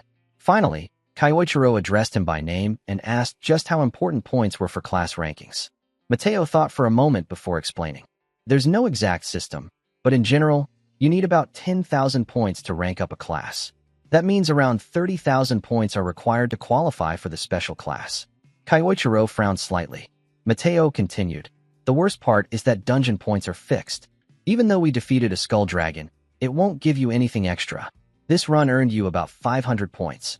Kyoichiro did the math quickly. 600 dungeons, just to qualify? He sighed, realizing the long road ahead. Mateo, watching his reaction, asked, "Are you also aiming for the special class?" Then, with a grin, he added, "If so, there's a shortcut to stacking points faster." Kyoichiro immediately closed the distance between them, his expression sharp. "Spill it." Startled at how close Kyoichiro's face was, Mateo quickly explained. "There's an event in 1 month. It's a competition where students face assigned challenges. The winner earns 20,000 points directly." Kyoichiro's eyes lit up. 20,000 points in one strike. That was far beyond what he had expected. If he could secure first place at this festival, he could close the gap to special class far quicker than anticipated. Clenching his fist with determination, he made up his mind. "Then I'll take first place at this so-called Sublime Heaven Festival." After a month, the day for the Sublime Heaven Festival event at the Academy finally arrived. In the Academy, the festival was officially announced to begin as the students listened to the management. Kyoichiro's new servant was also excited about it since the long-awaited event had finally come. Kyoichiro had planned to gather as many points as he could during this festival so that he could secure the top spot and quickly enter the special class. Once he achieved that, he would be one step closer to confronting one of the people who had betrayed him 2 decades ago. The management announced the mission and the rules. The main objective for the students was to claim the gemstone placed at the top of the tower. They had to climb the maze-like tower to reach it, and that was the only rule of the challenge. The method they used, along with any tricks or strategies, was entirely up to them. Whether they climbed straight up or played dirty, the only requirement was to show the strength they had honed until now. After listening to the rules, Kyoichiro smiled since this was exactly what he had expected from the academy. Fortunately, it also suited his taste. At that moment, a red-haired boy asked if they were planning to take the first spot, warming up as he spoke. Kyoichiro looked at him and thought back to when he learned that the event would require teams of 2. At first, he was worried and unsure what to do, as he didn't know many people.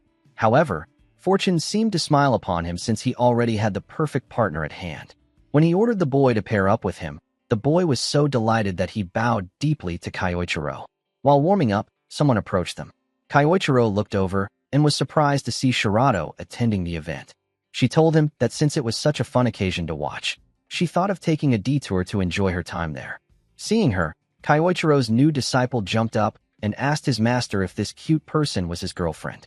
Before he could continue, Kyoichiro slammed his head and told him to shut up with the nonsense. During their chatter, the atmosphere around the students suddenly changed. When they looked around for the cause, everyone was shocked to see the presence of their saint, Ingolf, who had come personally to watch the event. As soon as Kyoichiro saw him, he gets really furious. Ingolf took his seat among the management and judges, who thanked him for making an appearance at the event. Ingolf told them to be at ease, saying he was only there out of curiosity. He added that he was interested to see if a true golden egg was hidden among the young magicians. Kyoichiro remained locked on Ingolf with an intense stare. After a while, the event was about to begin. The students took their positions and entered the tower. Team Kyoichiro stepped inside and observed the surroundings, which resembled a maze. As soon as the event started, chaos broke out immediately with explosions and the sudden appearance of magical beasts. Kyoichiro remarked that they had mentioned releasing beasts into the tower. His disciple asked what their plan would be, but before he could finish, Kyoichiro was already in motion. With flashy moves, he began soloing the monsters and clearing their path up the staircase. Kyoichiro told his stunned teammate to get moving already. The other students were shocked at the overwhelming display of power, while his disciple was thrilled and quickly followed him. Even outside the tower, the display screens showed Kyoichiro's powerful actions. Watching this, Ingolf wondered aloud why such a remarkable Japanese magician was present here. All the spectators were surprised to see a student one-shotting a monster. Shirato, who was also observing the situation, became tense. She had an idea that Kyoichiro was extraordinary, but this was still a surprise to her. Inside the tower, Team Kyoichiro continued clearing the beasts along the way, and even Kyoichiro's new lackey was pulling his weight. Kyoichiro asked him if he was able to manage the situation, and with confidence, the boy replied that he still had plenty of energy left in the tank.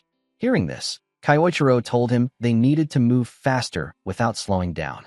The red-haired kid, who had seemed confident before, was actually at his limit but continued following Kyoichiro so he wouldn't drag him down. While climbing upward on the staircase, Kyoichiro sensed something and stopped his teammate. Suddenly, an explosion destroyed the staircase ahead of them. On the other side stood another team, responsible for destroying the staircase so Kyoichiro's group couldn't catch up. The red-haired kid shouted at them for playing dirty. The other team teased him, asking if he had said something, mocking that they couldn't hear him from so far below. After that, they ran away, taunting them to sit back and watch as they lost. The boy grew angry, then asked his master about their course of action now that the path was destroyed. Kyoichiro, without any worry, told him the answer was obvious. They just needed to fly over. Shocked and worried about what he meant by fly, the boy asked how, but before he could even finish speaking, Kyoichiro grabbed him and used wind magic to propel them upward with immense speed. At the doorway of the final chamber, the team that had destroyed the bridge had already arrived. After running ahead, they believed they had secured victory, boasting that it was easier than expected. Their pride swelled, and they remarked that they would never lose to a foreign Japanese student. However, just as they celebrated their supposed win, Kyoichiro appeared, asking if they were certain of their victory. Seeing his arrival, despite the destroyed stairs, they demanded to know how he had managed to get there so quickly. Kyoichiro told them that the obstacle they created was nothing compared to what they thought, as it had barely slowed him down. His disciple, though panting heavily, boldly declared that they would not lose to random clowns. The opposing team mocked him, saying he looked half dead already. With no other option, the rival team prepared to fight Kyoichiro's group, readying their magic attacks. But before they could even launch their spells, Kaiichiro told them they were far too slow. With that, he knocked both of them out before they could even finish conjuring their magic. They collapsed, confused about what had just struck them. The red-haired boy was left impressed by Kaiichiro's speed. With all obstacles cleared, they opened the door to the final chamber. Inside was an empty hall, with the gemstone placed on a pedestal. They looked around and quickly realized that the gemstone was their target. The red-haired boy grew excited, thinking they were about to win since they were the first to arrive. However, Kaiichiro reminded him that the challenge wasn't over yet. Suddenly, countless armored soldiers appeared in the chamber out of nowhere. Even the management watching from outside became worried, as those armored knights had not been placed there by them. At this, Ingolf smiled, wondering how the students would tackle the trial that now stood before them. The magic soldiers kept appearing all around the room. Kaiichiro looked at them and knew immediately that these were not human soldiers. He realized, after seeing the sheer number of summons, that only one person was capable of controlling this many soldiers at once. It had to be Ingolf. The judges, noticing the magic, asked Ingolf if this was his doing. He casually replied that, more or less, it was true. Ingolf added that the event would have been far too boring if it ended in such an easy way. One of the judges commented that Ingolf was being cruel, but Ingolf remarked that if the students wished to become great mages, then they should be able to deal with unfair situations as a bare minimum. He went on to say that he doubted any of the students would be able to break through this many soldiers, so he had no great expectations. Still, he was curious to see how they would attempt to claim the gemstone. With a smile, he said he was eager to see what they could do. The red-haired kid grew worried and asked Kaiichiro what they should do. Kaiichiro told him clearly that, in order to reach the gemstone, their target, they had to defeat the summoned soldiers first. Hearing this, the boy nervously pointed out that the number of enemies was massive and that they looked strong as well. Kaiichiro, with a straight face, replied that even if all the odds were against him, he had to do whatever it took to reach his goals. Inspired by those words, the boy decided to help him, even if only a little. However, the very next second, he was attacked by one of the soldiers and barely manages to dodge the strikes. At the same time, other soldiers rushed toward Kaiichiro. He instantly used body enhancement magic, blocked the attack with his fingers, and followed up with a charged strike from his bare hands, taking the soldier down with a single strike. The spectators were amazed at the destruction of such a powerful creature with a single punch.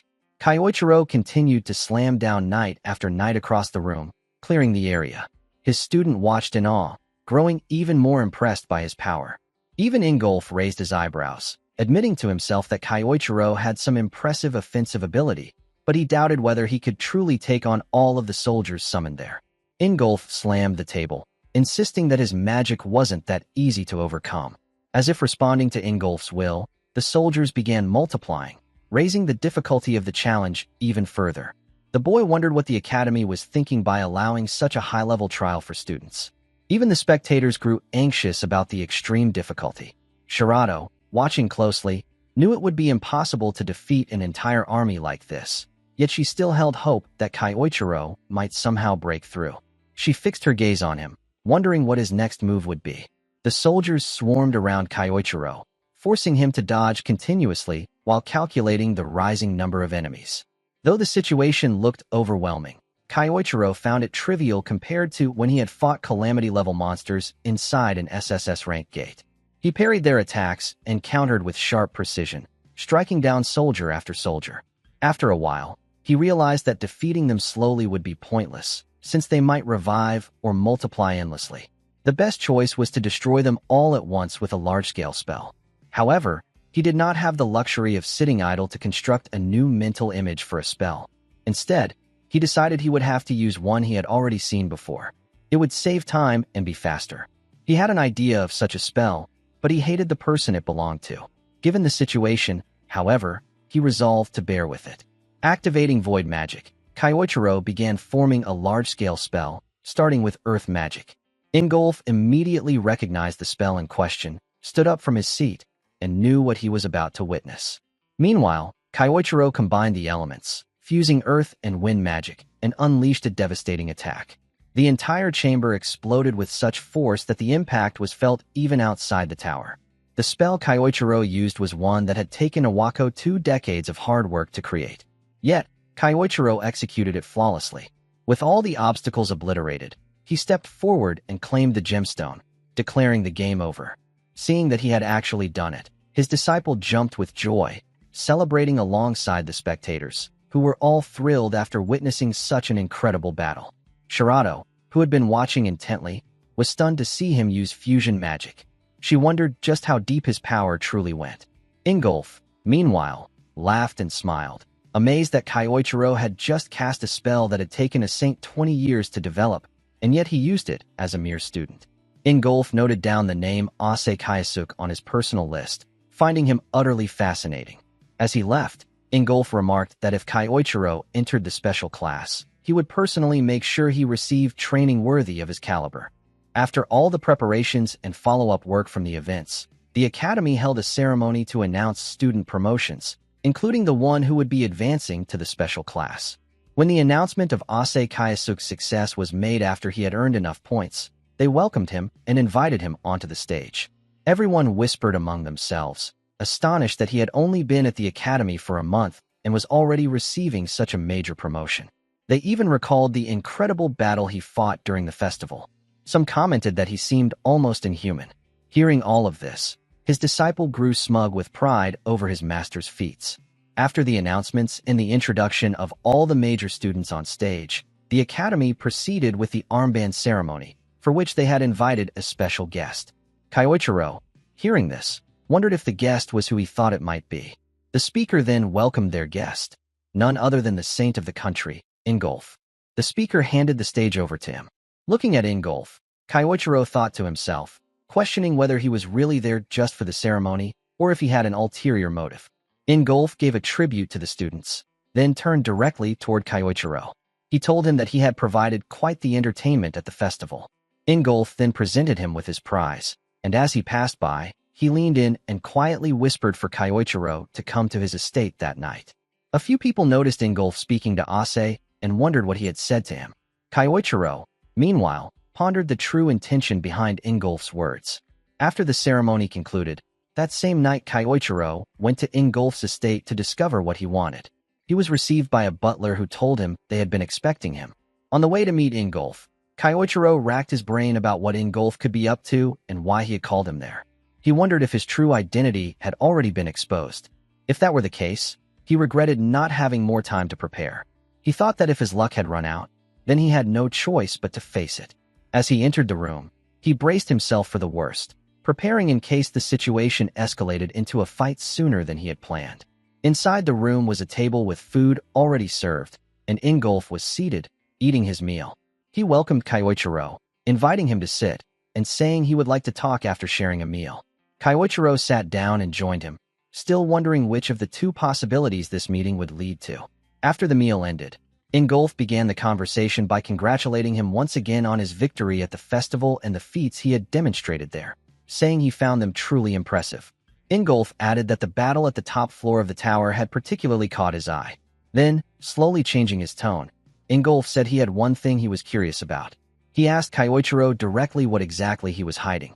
The abrupt question caught Kyoichiro off guard, leaving him confused, as he couldn't immediately tell what Ingolf was referring to. He had many things hidden, his power, or the possibility that he was Misato Kyoichiro in a new body. Thinking carefully, he deduced that Ingolf had no knowledge of his true identity, because if he did, he would have been far more direct with his questioning. Since that wasn't the case, Ingolf must have been aiming at something else. Seeing Kyoichiro remain silent, Ingolf continued, pointing out that the magic Kyoichiro had used at the top of the tower was one created by Iwako after 2 decades of dedication. This made him question how Kyoichiro could possibly use such a spell. Kyoichiro relaxed on hearing this, which made him sure that Ingolf was interested only in his power. He told him that Iwako had given him special treatment back in Japan. This made sense to Ingolf. If Kyoichiro had received such training, then it followed that he could have learned that magic along the way. Kyoichiro added that Iwako was simply a good teacher and that he owed him everything. Ingolf smiled over his coffee, saying it sounded like something Iwako would do, and he appreciated how much Kyoichiro had mastered his skill. He then warned him not to misuse that power, telling him that if he did, he might end up like Misato Kyoichiro, the man who had almost torn the world apart. Kyoichiro fell silent at that. Ingolf moved to the window and said Kyoichiro must have heard about the SSS-ranked dungeon breach that had gone wild 2 decades ago. He accused the man of having drowned in his own power while cooking up a twisted plan. Ingolf claimed that Kyoichiro had intended to unleash the monsters from the gate to wipe out even his own allies. Those words angered Kyoichiro. Ingolf added that Kyoichiro had wanted to be the last man standing and had begun that plan that day, but they had been lucky and stopped him before he could. Hearing the accusation infuriated Kyoichiro. He resented being cast as the villain and knew he could not let it pass so easily. Ingolf said he was telling Kyoichiro this because he did not want him to be swallowed by his power as well. Kyoichiro replied that it was all right. The power he sought was necessary to fight evil, and he would do whatever it took to become stronger than anyone else. Ingolf studied him, pleased by the flame in his eyes, and smiled.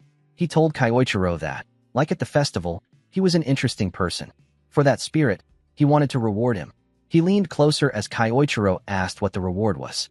Ingolf told him that in the next training cycle he would step in as Kyoichiro's trainer and sparring partner. If Kyoichiro wanted it, of course. Kyoichiro agreed and said he would be glad to accept. After all of it, he left the estate thinking that what Ingolf had bestowed on him was the best reward he could ask for. He continued thinking that he would crush Ingolf with everything at his disposal and finally settle the grudge he had harbored for more than 2 decades. The scene shifts to the academy on Special Class Periodic Training Day, where 2 students walk toward their classroom discussing the excitement for today's session.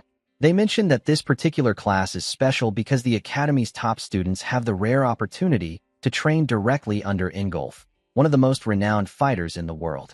One of the students admits feeling a little jealous, wishing he could participate as well. As they chat, one of them glances to the side and suddenly freezes. Sitting alone nearby is Ase Kyoichiro, his expression filled with intense frustration and barely controlled anger. Realizing the atmosphere is dangerous, both students quickly rush away, not wanting to get caught in whatever emotions Kyoichiro is wrestling with. Meanwhile, Kyoichiro himself sits in silence, thinking that today he will finally be able to settle the score with Ingolf. Kyoichiro recalls that Ingolf promised to have a mock battle with him during this training session. For Ingolf, it is probably nothing more than entertaining a curious student with a simple lesson. But for Kyoichiro, it is far more personal. He intends to confront Ingolf and make him regret the betrayal that occurred 20 years ago. The scene transitions to the vast training hall where the instructor announces that the periodic training session will now begin. A moment later, Ingolf steps forward. As soon as Kyoichiro spots him, he thinks to himself that the moment he has been waiting for has finally arrived. Ingolf addresses the class, explaining that he trusts his students, the finest the academy has to offer, and acknowledges how hard they have all been training each day. He adds that observation is also a valuable form of training. For that reason, he has decided to change the format for today and hold a sparring match. The gathered students gasp and begin whispering among themselves, surprised and excited at this unexpected announcement. Ingolf calms them, saying there is no need to get restless, because he has already chosen his opponent. He calls out clearly, "Ase Kyoichiro, step forward."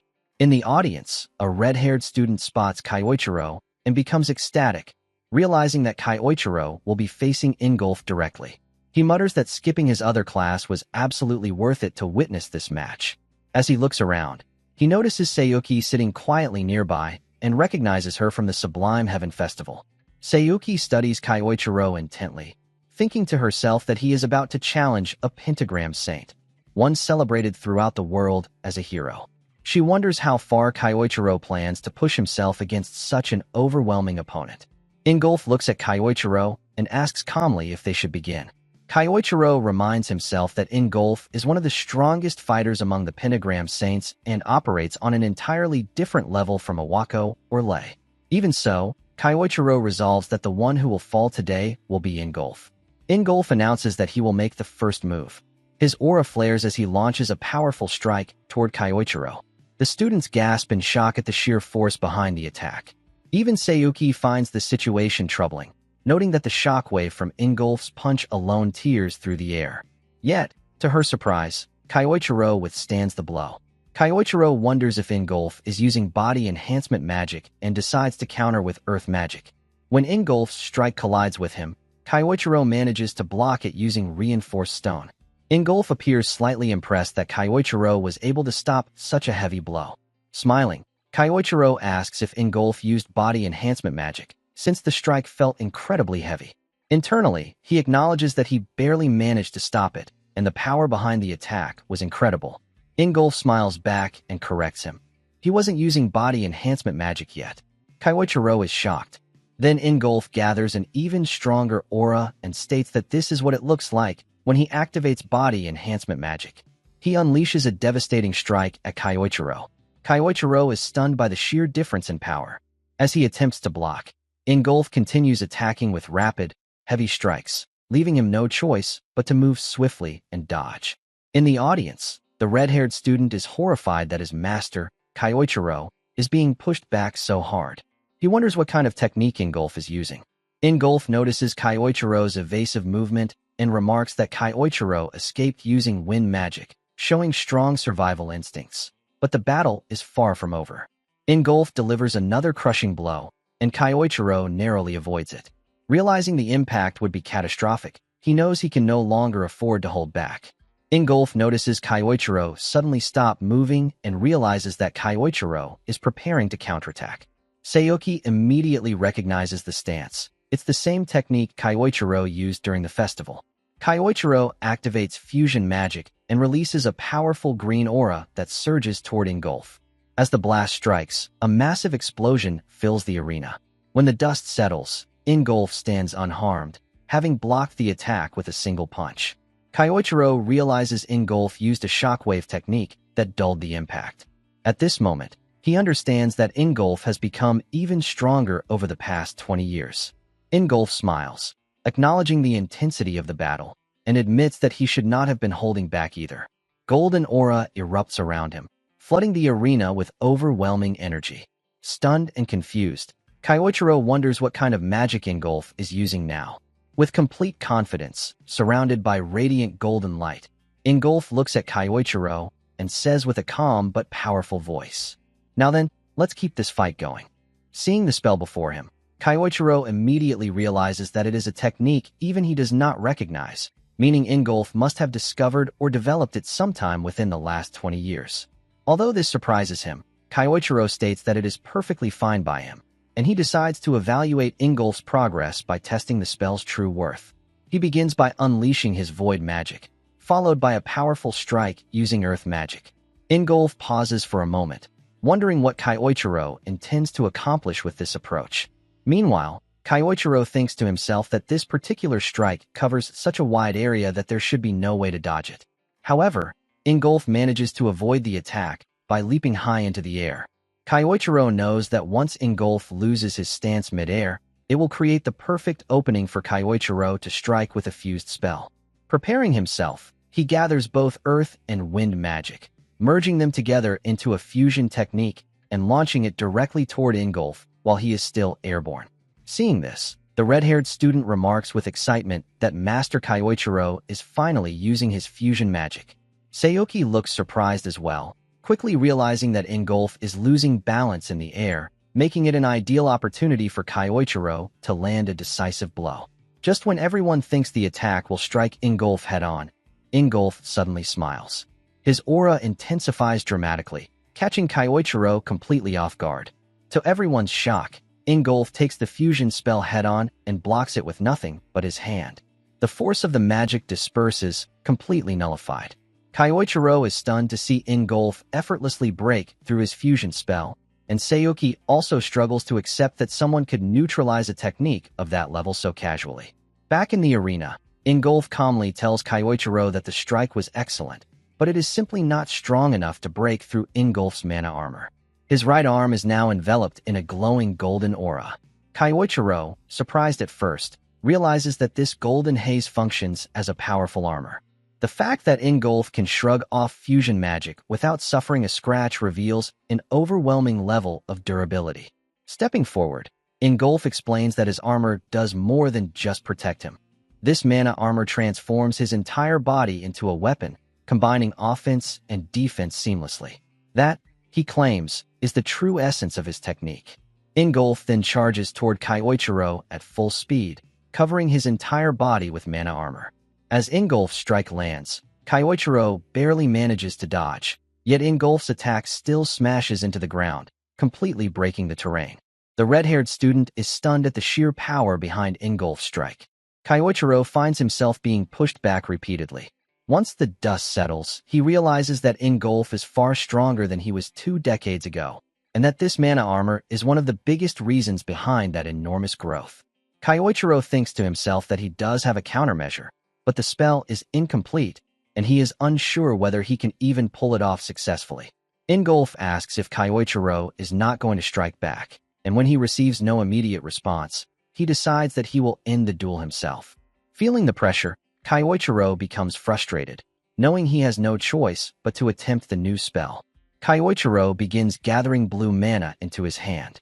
Seeing this, Ingolf wonders if Kyoichiro is trying to forge something, but he still believes there is nothing that can stop him. However, as he prepares to advance, Ingolf suddenly senses an ominous aura surrounding him. Alarmed, he rushes forward to strike. Kyoichiro, unable to complete the spell in time, cannot block the attack and is pushed back again. He thinks to himself that, as expected, he has still not mastered this new technique. Yet he also knows that if things continue like this, he will inevitably lose. Before Kyoichiro can attempt anything else, Ingolf lowers his stance and states that this is enough. Kyoichiro is caught off guard. Ingolf calmly explains that they have accomplished more than enough for a sparring match and suggests that they end the session here. Although Kyoichiro feels frustrated, the training officially concludes. As Ingolf dismisses the class and prepares to leave, several students praise him for the incredible demonstration. They found the match inspiring and were impressed that Kyoichiro held his ground, even though Ingolf had the advantage throughout the entire fight. The students excitedly discuss how remarkable the pentagram saint truly is. The red-haired student approaches Kyoichiro and tells him he fought well, adding that when it comes to someone like Ingolf, nobody can blame Kyoichiro for struggling. Meanwhile, Kyoichiro reflects silently, acknowledging that he underestimated Ingolf. In his current state, he cannot defeat him. Kyoichiro understands he must push his void magic even further and continue to grow stronger. Sayuki watches all of this and thinks to herself that no one else seems to understand the potential that Ase Kyoichiro is truly hiding. Then the scene shifts back to Ingolf, who wonders about the ominous aura he sensed earlier. It was unlike anything he had experienced before. Even so, Ingolf smiles, stating that it has been ages since he has had such an exhilarating clash, and he knows one thing for certain. Kyoichiro is not the kind of man who would allow his journey to end here. Later that night, the scene shifts to Ingolf, who is sitting quietly in his room. He reflects to himself that it has been a very long time since he experienced a battle that genuinely excited him. Yet that man, Ase Kyoichiro, truly surprised him. Ingolf never expected Kyoichiro to possess such refined strength, and in one particular moment during the sparring match, he even felt something he had not felt in years, a flicker of fear. As he sits there, Ingolf realizes he has only experienced that feeling once before. The scene transitions into a memory from years ago, when Kyoichiro was still Ingolf's master. In that memory, Kyoichiro calmly tells him that it looks like the victory belongs to him. Ingolf, still catching his breath, asks what kind of attack Kyoichiro used just now. He cannot believe that his master had been hiding a spell of that level all along. Kyoichiro responds by saying that Ingolf almost managed to defeat him, and besides, a teacher must always keep at least one hidden ace up his sleeve until the very end. Hearing this, Ingolf smiles warmly, thinking that his master never changes. Kyoichiro always rises above expectations, and that is exactly what made him not just a mentor, but also Ingolf's greatest rival. Feeling energized, Ingolf stands up and asks Kyoichiro for another sparring match. Returning to the present, Ingolf thinks that the memory feels nostalgic, yet he knows that a past tainted by darkness cannot simply turn pure again. Even so, he misses having someone who could stand beside him as an equal. He misses the feeling of facing a true rival the way he once faced his master. For years he longed for such a challenge, until Ase Kyoichiro appeared. Now, Ingolf finds himself genuinely excited to see how far Kyoichiro can go and what heights he will eventually reach. The scene shifts to a vast forest where Kyoichiro stands alone, reflecting that this place remains unchanged even after 20 years. He realizes he may be able to use the forest's hidden features to his advantage. Right now, he cannot match Ingolf's current level, and he knows he must retrain himself from the ground up. Fortunately, The dungeon located within this forest is the perfect place for such intensive training. As Kyoichiro enters it, he immediately notices that the dungeon possesses a powerful gravity field, far stronger than the surface outside. He mutters that no wonder Ingolf's punches carried such weight. If Kyoichiro took one of those full force, he would be finished. His first step, therefore, must be to strengthen his physical body. Once he can confront Ingolf head-on, the new spell he has been developing will become the key to victory. Standing confidently, he whispers, "Just wait for me, Ingolf." 3 days later, we shift back to the academy, where all the students have finished their classes for the day. Among them is Sayuki, who feels uneasy because Kyoichiro has not returned to the dormitory since the sparring match. She wonders where he could have gone. At that moment, she encounters Kyoichiro's disciple, the red-haired student. He looks down and admits that everything feels boring without Kyoichiro around. Noticing Sayuki's concern, she asks if he knows anything about where Kyoichiro might be. The boy replies that he is not completely sure, but he heard something about Kyoichiro heading toward the eastern forest to train. Hearing this, Sayuki immediately understands where Kyoichiro is likely training. She thanks the red-haired student and quickly leaves for the forest. When she arrives, she recalls that there is a hidden dungeon deep within this area, an ideal place for someone seeking to grow stronger. But then she pauses, questioning how Kyoichiro would even know about the dungeon. He should have no knowledge of this region at all, unless it is truly possible that Ase Kyoichiro is actually Misato Kyoichiro in disguise. The thought makes her tense. The scene shifts to a month earlier, when Lady Claudia secretly ordered Sayuki to investigate anyone who might be Misato Kyoichiro hiding under a different identity. Ase Kyoichiro's name was on that list. Returning to the present, Sayuki thinks that if Kyoichiro truly is Misato, then the situation is far more serious than expected. She enters the dungeon and recalls that she had visited this place once before for a mission. It is just as overwhelming and intense as she remembered. Seeing the destruction around her, she realizes Kyoichiro must have been training here relentlessly. Soon she spots Kyoichiro standing among a number of defeated monsters. Her eyes widen, and she quickly hides herself. His aura is completely different, far stronger, more polished, and impossibly intense. She cannot believe that he defeated all of those creatures alone. It surpasses anything she ever imagined. After exiting the dungeon, Sayuki immediately calls Lady Claudia and reports everything she saw. She explains that with Kyoichiro's current training pace, he might actually reach Ingolf's level. Hearing this, Claudia asks about the possibility of Kyoichiro truly being Misato. Sayuki answers that the probability is very high. Lady Claudia smiles, ending the call with clear satisfaction. She remarks that everything is unfolding exactly as she expected. Things are about to become very interesting, she says, and adds that all events are moving in perfect alignment with the Lord's prediction. The scene returns to the dungeon, where Kyoichiro stands confidently. After weeks of intense training, he finally declares that his technique is complete. With renewed determination, he tells himself that this time, without question, he will manage to land a decisive blow on Ingolf. The story then shifts to Iwako's office. Iwako is buried in paperwork when his phone suddenly rings. He picks it up, and to his surprise, the caller is Ingolf himself. Startled, Iwako immediately asks if something is wrong. Ingolf calmly replies that there is something he wants to confirm, a question regarding a particular student named Ase Kyoichiro. Hearing this, Iwako freezes in shock. The very last thing he expected was for Ingolf to bring up Kyoichiro. After a short conversation, Ingolf ends the call, saying that he simply wanted that information. Left alone, Iwako leans back in his chair, rattled.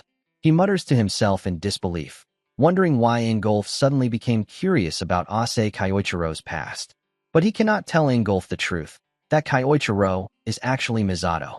If Iwako ever revealed that secret, he is certain the consequences would be fatal for him. The scene transitions to Ingolf, who has also been thinking deeply. He realizes that Iwako is hiding something significant, yet he cannot find any solid evidence to confirm his suspicions. As he gets ready to leave his room, he suddenly notices a letter lying on the floor, as if someone quietly slipped it under the door. Confused, he picks it up, wondering who could have delivered it so mysteriously. When he opens the letter and reads its contents, a surge of anger rises within him. His expression hardens as he mutters that this must be the confirmation he needed all along. The story then shifts into a memory from the past. Ingolf apologizes to Misato for what happened earlier that day. Misato simply replies that it is fine. Since Ingolf's home was being threatened, of course Misato would lend his support. Yet Ingolf asks if Misato is truly certain about his decision. Conquering the dungeon requested by the nation would have brought far more prestige and reward. Misato dismisses the thought, saying that the influential leaders merely want to flaunt their power, and he would rather assist the people who genuinely need help. Hearing this, Ingolf smiles, thinking that Misato is truly kind-hearted. The two gaze out at the peaceful village below. Misato comments on how pleasant the place is, and Ingolf explains that this area is called Keld's Hill, the best spot around to watch the sunset. Misato nods, saying he can tell how much Ingolf cherishes it.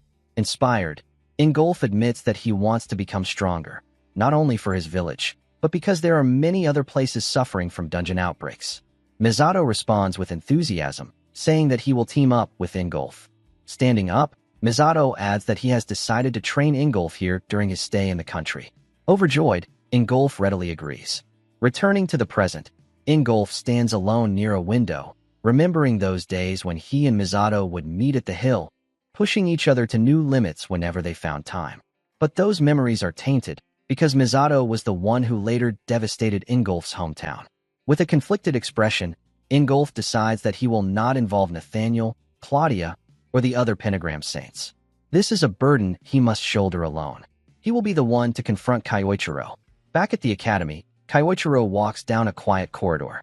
He thinks to himself that the next periodic training session is only a week away, and he intends to challenge Ingolf again then. This time, he vows, the outcome will be different. Suddenly, the red-haired student rushes over, excited to see Kyoichiro return. Kyoichiro asks what the hurry is, and the student explains that the headmaster instructed him to deliver a letter. Kyoichiro opens the letter and instantly stops in his tracks. Shock hits him so hard that he cannot hide it. The red-haired boy asks what is written inside, but Kyoichiro simply says it is nothing and walks away quickly, frustration clear on his face. The boy is left confused, unable to understand what just happened. Meanwhile, Sayuki quietly observes from a distance, having seen everything. The scene shifts to a serene forest, where Ingolf stands waiting. He looks toward the hill and remarks that Kyoichiro really did come. On Keld's Hill, Kyoichiro arrives as well and immediately asks if this location is tied to the reason Ingolf summoned him. Ingolf confirms it and states plainly that he knows Kyoichiro's true identity, Misato Kyoichiro. Kyoichiro narrows his eyes and asks why Ingolf called him here. Taking a step forward, Ingolf says the reason should be obvious. His aura begins to rise and swirl around him as he declares that he intends to settle everything and bring Kyoichiro down once and for all. Kyoichiro stands firm. He replies that if that is how Ingolf feels, then the sentiment is mutual. Kyoichiro begins gathering his aura as well. As they stand facing each other, Kyoichiro calmly states that he has something he wishes to ask. Earlier, Ingolf confidently declared that he was certain Ase Kyoichiro and Misato Kyoichiro were the same person, so Kyoichiro wants to know how Ingolf managed to figure that out. Ingolf replies that this is not information Kyoichiro needs to know, but he will at least reveal one thing. This entire confrontation has nothing to do with the pentagram saints, as Ingolf's motives are entirely personal. Hearing this, Kyoichiro asks if that is the reason Ingolf specifically chose this remote place for their battle. Ingolf responds with a firm, exactly, and with rising anger, warns Kyoichiro not to misunderstand. Ingolf will never forgive him. Unfazed smile, Kyoichiro remarks that what an interesting coincidence, because it seems they are on the same page. As both fighters begin gathering their aura, Ingolf tells him that as Kyoichiro already witnessed in their previous mock battle, Ingolf's mana armor can block every type of attack, whether physical or magical, it makes no difference. According to Ingolf, this means Kyoichiro has absolutely no chance of winning. Ingolf then launches a powerful strike directly at Kyoichiro, but Kyoichiro remains completely calm. Ingolf wonders what Kyoichiro plans to do, remembering that in the mock battle the only thing Kyoichiro could do was dodge. If that is still the case, Ingolf intends to overwhelm him with another shockwave. Yet to Ingolf's surprise, Kyoichiro suddenly charges forward head-on instead of evading. In that moment, Kyoichiro activates his own mana armor and breaks straight through Ingolf's incoming strike. Within an instant, Kyoichiro appears right in front of him, and both of them land a direct hit using their mana armor-enhanced attacks. The collision causes a powerful explosion, sending them both sliding backward. As they gather themselves, Kyoichiro thinks that Ingolf's mana armor is as hard as solid rock. Meanwhile, Ingolf is stunned. He never imagined Kyoichiro would break through that shockwave. And even more shocking, Kyoichiro's attacks hit harder than before. Noticing Kyoichiro's physique, Ingolf realizes that Kyoichiro must have been training intensely. But that is not all. Ingolf is furious to discover that Kyoichiro has also copied his mana armor technique. Frustrated, Ingolf declares that he has finally figured out the secret behind Kyoichiro's magic. According to him, Kyoichiro's so-called void magic is nothing more than the ability to copy other people's skills, but an imitation is still just an imitation, and against someone like Ingolf, such a trick will never work. Ingolf adds that Kyoichiro's time magic from the past was something he once admired, even looked up to, but Kyoichiro is no longer the person he once was. As Ingolf intensifies the pressure of his mana armor, he shouts that Kyoichiro will never be able to break through it. Hearing this, Kyoichiro calmly responds that copying skills is close to the truth, but not quite right. Void magic goes far deeper than that. With a confident smile, he states that it took him a while to fully picture it, but now he believes he can finally show Ingolf its true form. As Kyoichiro's blue aura begins surrounding him, Ingolf realizes that this must be the technique Kyoichiro attempted at the end of their mock battle, Kyoichiro's ultimate move. Even so, Ingolf believes it will not matter. Without hesitation, Ingolf charges forward with his full strength, convinced that no known spell can break through his mana armor. As he comes right in front of Kyoichiro and prepares to strike, Kyoichiro activates his void magic at the exact moment Ingolf raises his arm. Suddenly, out of nowhere, Kyoichiro's strike lands cleanly on Ingolf, shattering his mana armor and injuring his right arm. Ingolf is completely shocked. He cannot believe Kyoichiro managed to damage him, let alone break through mana armor that no one has ever been able to destroy. Stunned, he struggles to accept what just happened. Kyoichiro calmly tells him that he already explained. Void magic is not simply about copying. Then Ingolf sees that Kyoichiro is holding a massive flame sword. Furious and confused, he demands to know what that weapon is. Kyoichiro answers clearly. Creation through imagination. That is the true essence of void magic. And now, Ingolf will witness the real power of void magic for himself. Ingolf, clearly surprised, asks if Kyoichiro really said that this is magic born from imagination, meaning that Kyoichiro personally created that flaming sword himself. Kyoichiro replies that this is exactly the case. He explains that the sword is a custom-made spell designed specifically to defeat Ingolf's mana armor. In short, it does not exist anywhere else, because it is Kyoichiro's original magic.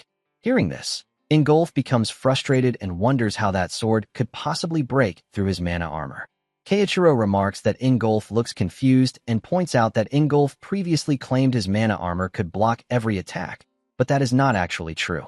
Ingolf is stunned by this statement and tells Kyoichiro to stop talking nonsense, insisting that his mana barrier is impenetrable. Kyoichiro responds that this is not correct because of the special attribute of Ingolf's magic, which converts mana into metal, giving it a metal-based property. Confused, Ingolf asks how Kyoichiro even knows about that. Kyoichiro tells him not to be ridiculous, since he already used that very property against Ingolf just moments ago. Ingolf then realizes that this was exactly what Kyoichiro did earlier. Kyoichiro further explains that if he can reproduce the effect, then it means he understands how it works. No matter how tough metal is, it is not invincible. That is why Kyoichiro created something specifically to counter it. An ultra-high-temperature flame sword capable of breaking through metal defenses.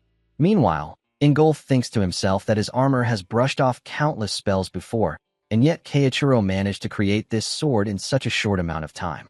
With confidence, Kyoichiro tells Ingolf to accept the truth, that Ingolf can no longer stop his attacks.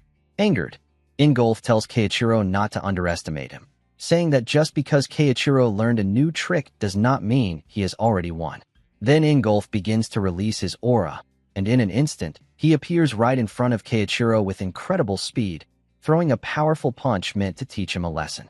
However, Kyoichiro blocks the punch with his sword and immediately swings back, landing a solid strike on Ingolf and pushing him backward. Ingolf's right arm is injured by the counterattack. Frustrated, Ingolf thinks that this cannot be happening. Kyoichiro calmly states that when Ingolf gets emotional, his movements become predictable. With a slight smirk, Keiichiro adds that Ingolf never truly got rid of his old habits. Enraged, Ingolf tells Keiichiro to stop talking and charges forward again. Seeing this, Keiichiro thinks that Ingolf is still going to keep coming straight at him. Keiichiro dodges the first strike, but Ingolf wastes no time and attacks again from the other side, launching a rapid barrage of punches. Keiichiro manages to block all of them with ease. Filled with anger, Ingolf finally sees what he believes is an opening and throws a full power strike at Keiichiro. Keiichiro realizes that he will not be able to block this attack directly, so he activates one of his stealth skills. Before Ingolf's strike can land, Keiichiro disappears, and the attack hits the ground instead, kicking up smoke and dust. Confused, Ingolf wonders where Keiichiro went, unable to see clearly through the smoke. At that moment, Keiichiro appears from the side and points his sword at Ingolf, telling him that he is lost. Seeing this, Ingolf tells Keiichiro that he always thought of him as a rival in a good way, someone who pushed him to become better, and asks why Keiichiro could not let him keep believing in that. Just as Keiichiro is about to respond, a sudden strike comes from behind and hits Ingolf, sending him to the ground. Keiichiro is stunned and quickly turns to look, only to see that it was Claudia who attacked.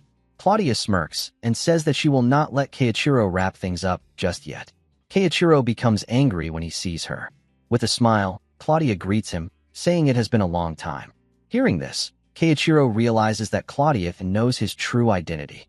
Claudia then activates her magic and tells Keiichiro that although she would like to catch up with him, that will have to wait, because the real fun is about to begin. Then Claudia's aura begins to surround Ingolf, and he slowly stands up, now ready to face Keiichiro again, but much stronger than before due to Claudia's magic. Keiichiro quickly realizes the dangerous situation he is in. Claudia then tells Keiichiro to resume his duel against Ingolf. At that moment, Sayuki arrives and tells Claudia that it is time to leave. Keiichiro is stunned to see Sayuki working under Claudia and shouts, asking why Sayuki is reporting to Claudia. Ignoring his question, Claudia turns away and leaves, telling Keiichiro to fight to his heart's content. Angered, Keiichiro tells Claudia to wait, but before he can move, Ingolf releases his aura, spreading it across the ground and covering his body once again with his mana armor. Seeing this, Keiichiro realizes that Ingolf is clearly not in the right state of mind, which means Claudia must have used her hypnosis magic on him. Even the perfect hypnosis that Keiichiro once used on Yoichi was actually a copy of Claudia's original technique. If Claudia truly used that magic on Ingolf, then this situation is extremely dangerous. However, Keiichiro has no choice but to push through and continue fighting. Filled with anger, Ingolf rushes forward to attack Keiichiro. Keiichiro decides to use the same plan as before, staying calm and carefully reading Ingolf's movements. But suddenly, in an instant, Ingolf appears right in front of him, completely shocking Keiichiro. Before he can dodge, Ingolf lands a powerful strike, sending Keiichiro flying backward. Fortunately, Keiichiro is once again able to reduce the impact using his sword, but even so, he cannot believe that Ingolf still has this much strength left. As Keiichiro steadies himself, he notices that Ingolf's body is already severely injured. Seeing this, Keiichiro thinks that if this duel continues any longer, Ingolf will be in serious danger. Keiichiro has heard that humans subconsciously limit their own strength to avoid harming themselves, but Claudia's magic seems to have removed that natural restraint from Ingolf. As expected from someone known as the Queen of Mind Control, Claudia's power is extremely dangerous. Keiichiro also realizes that Ingolf's speed has increased to an entirely different level. First, he needs to find a way to shut that down. As Keiichiro prepares to counter, Ingolf charges straight at him again.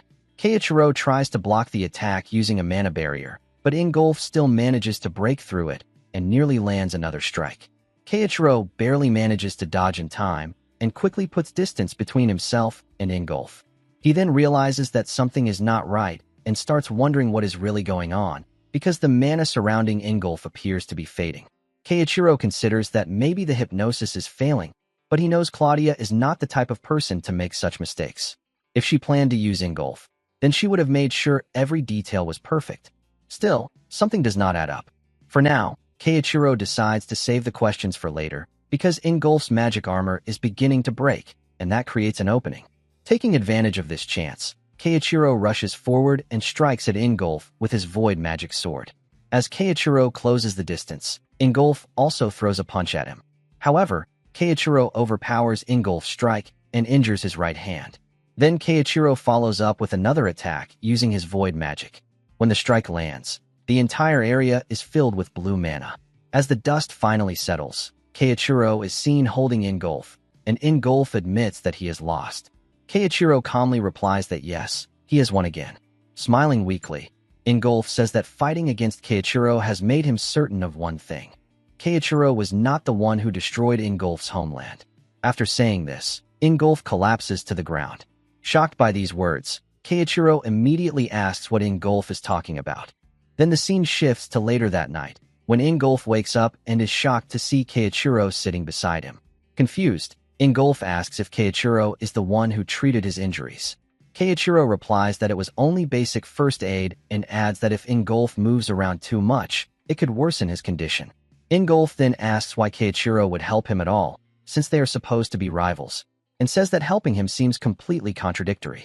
Keiichiro answers that something Ingolf said earlier has been bothering him, specifically when Ingolf said that Keiichiro was not the one who destroyed his homeland. Keiichiro asks what Ingolf meant by that. Ingolf replies that he heard someone destroyed his village 20 years ago. Keiichiro asks if they still have not found the person responsible. Hearing Keiichiro's tone, Ingolf thinks that this reaction matches what he had suspected. Ingolf then says that he will explain everything to Keiichiro. He explains that 20 years ago, just 1 week before the SSS dungeon calamity occurred, he was certain about what he saw, or at least what he believed he saw. Keiichiro's silhouette standing in the ruins of his hometown. Keiichiro is shocked to hear this. Ingolf continues, saying that he could not believe his own eyes at first, because he never thought Keiichiro was the type of person who would do something like that. But amid the destruction of the town and people trying to escape, the laughing male silhouette he saw looked exactly like Keiichiro. Hearing this, Keiichiro is completely confused, because he knows for certain that he never did such a thing. He begins to wonder who Ingolf actually saw that day. Ingolf then explains that shortly after that incident, he found something in Keiichiro's room, a written plan that described how to take down all the heroes. Keiichiro is stunned by this revelation.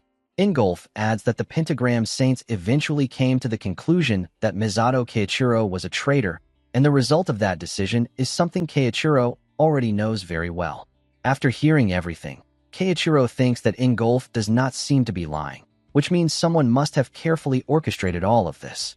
Whoever Ingolf saw that day, pretending to be Keiichiro, was likely a false image created by the same person who planted the evidence.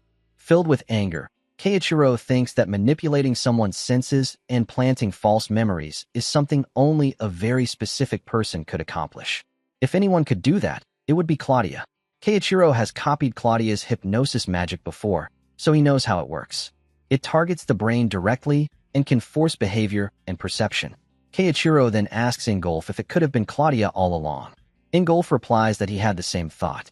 He says that the spell Claudia used on him earlier was not meant to support him at all. If Claudia could implant a command that forced Ingolf to fight until either he or his opponent fell, then preventing Keiichiro from properly verifying the truth would not be difficult either. That would mean Claudia could have made Ingolf believe that Keiichiro was the one who destroyed his village. Hearing this, Keiichiro says that would explain everything. Ingolf then stands up and says that no matter what the truth is, he still owes Keiichiro an apology. He admits that he wronged him. Ingolf then pulls out a dagger and tells Keiichiro to strike him down right there, saying that it is all he deserves. Hearing this, Keiichiro smiles and tells Ingolf to look at the view from the hill, asking if it reminds him of the days when they trained together. Ingolf replies that they were like brothers back then, and that kind of bond does not break on its own. Keiichiro agrees and asks who really broke it, and whether they are truly going to let that person walk away after everything that happened. He says that they now share a common enemy, and tells Ingolf to team up with him. Ingolf is surprised by this, but Keiichiro tells him that Ingolf is not the type of person who would leave things unresolved. With a small smile, Ingolf agrees and says that it seems he still has something important left to do. The two of them then shake hands. A few moments later, Ingolf says that they should head toward the Mediterranean. Keiichiro replies that this makes sense, because Claudia supposedly built a city there for her followers and may be using it as her main base of operations. Ingolf says that he will go with Keiichiro, but Keiichiro tells him no. He explains that Claudia placed a spell on both of them that was meant to force them to fight until one of them was gone. So Claudia must believe that one of them is already out of the picture.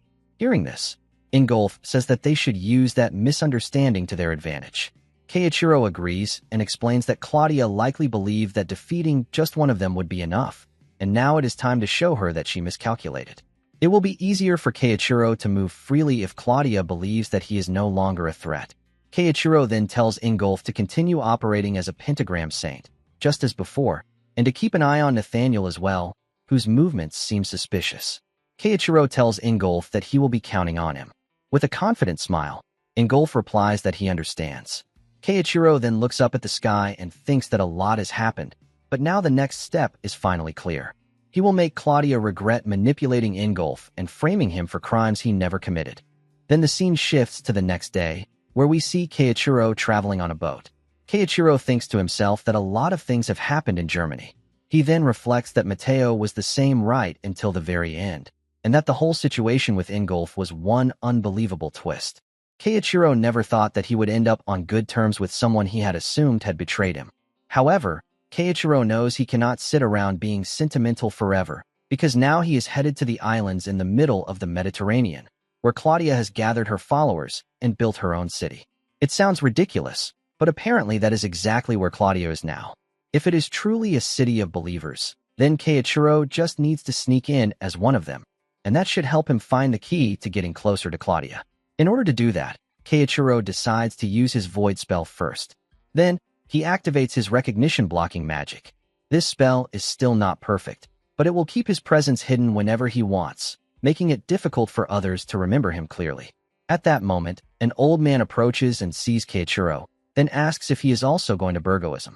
Hearing this, Keiichiro assumes that Burgoism must be the name used for Claudia's followers. Keiichiro replies, saying something like, "Yes, that is correct." Then the old man tells him that devotion alone will not get him very far, because the old man himself is hoping to get an audience with Lady Claudia. That is why he brought a hefty sum of money, since only high-ranking believers are allowed to see Lady Claudia.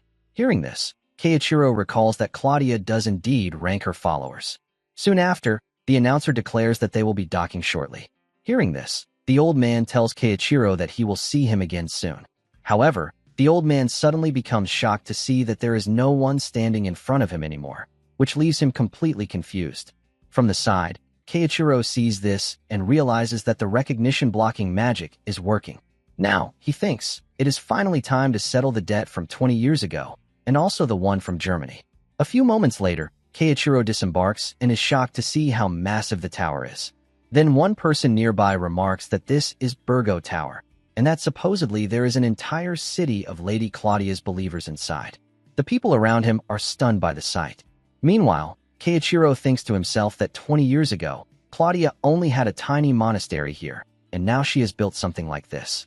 If the tower is this large, then the number of followers inside must be unbelievable. It is perfect for slipping in unnoticed, even though the security looks tight. Still, it does not really matter to Keiichiro, because as long as he has his void magic, he believes he can manage.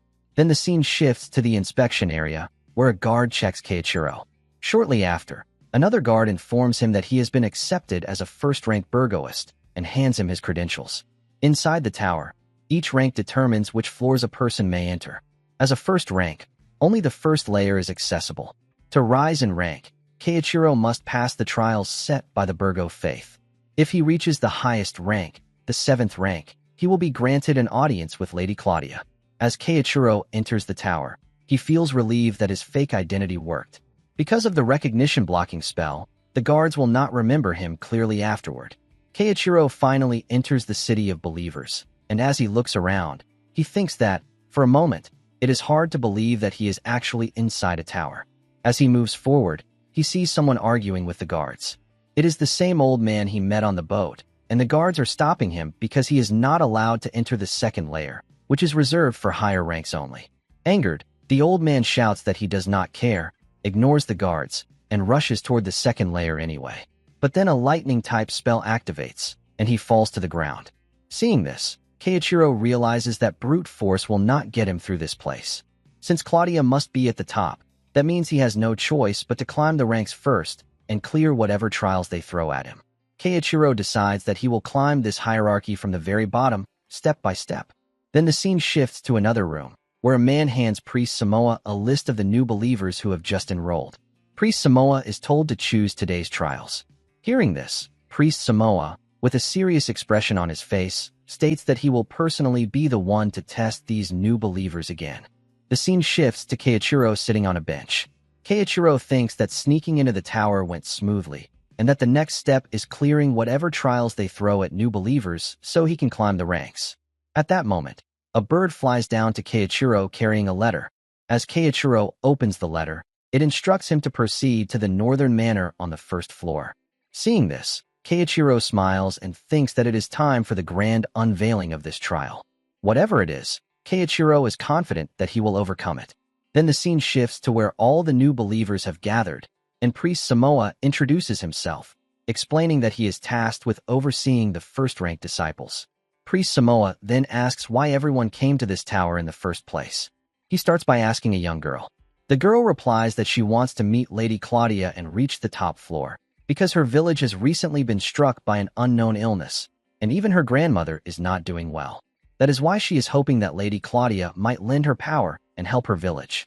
Hearing this, Keiichiro thinks that this girl came all this way alone for the sake of her family and her village, which is truly admirable. However, some of the other new believers begin laughing and making fun of her outfit. Priest Samoa immediately asks if something is funny, and whether the two of them do not wish to seek an audience with Lady Claudia themselves. Nervously, the two believers reply that they do, and they apologize right away.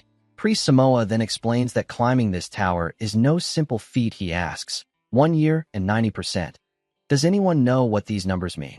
Then he explains that 1 year is the average time it takes for a first-rank believer to reach second rank, and 90% is the percentage of people who are filtered out before they even leave the first floor.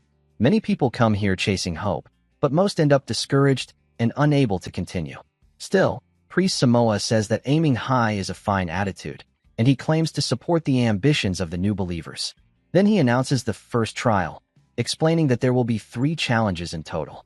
The first is to go to the dungeon northeast of the island and defeat 500 monsters. Everyone is shocked when they hear this. Priest Samoa then explains further and shows them a stone, saying that the monsters there drop stones like these when they are defeated, and that the new believers must collect them as proof. There is no time limit, so they can take it slow and steady. That is all, and Priest Samoa says he expects good results from them. Everyone starts wondering how they will possibly defeat that many monsters, but the girl from earlier quietly leaves, clearly determined to take on the challenge. Seeing this, Keiichiro approaches the girl and says that he did not expect that. Hearing this, the girl recognizes Keiichiro from earlier and asks what he did not expect. Keiichiro explains that everyone else was completely shaken when they heard about the trial, but she did not even hesitate.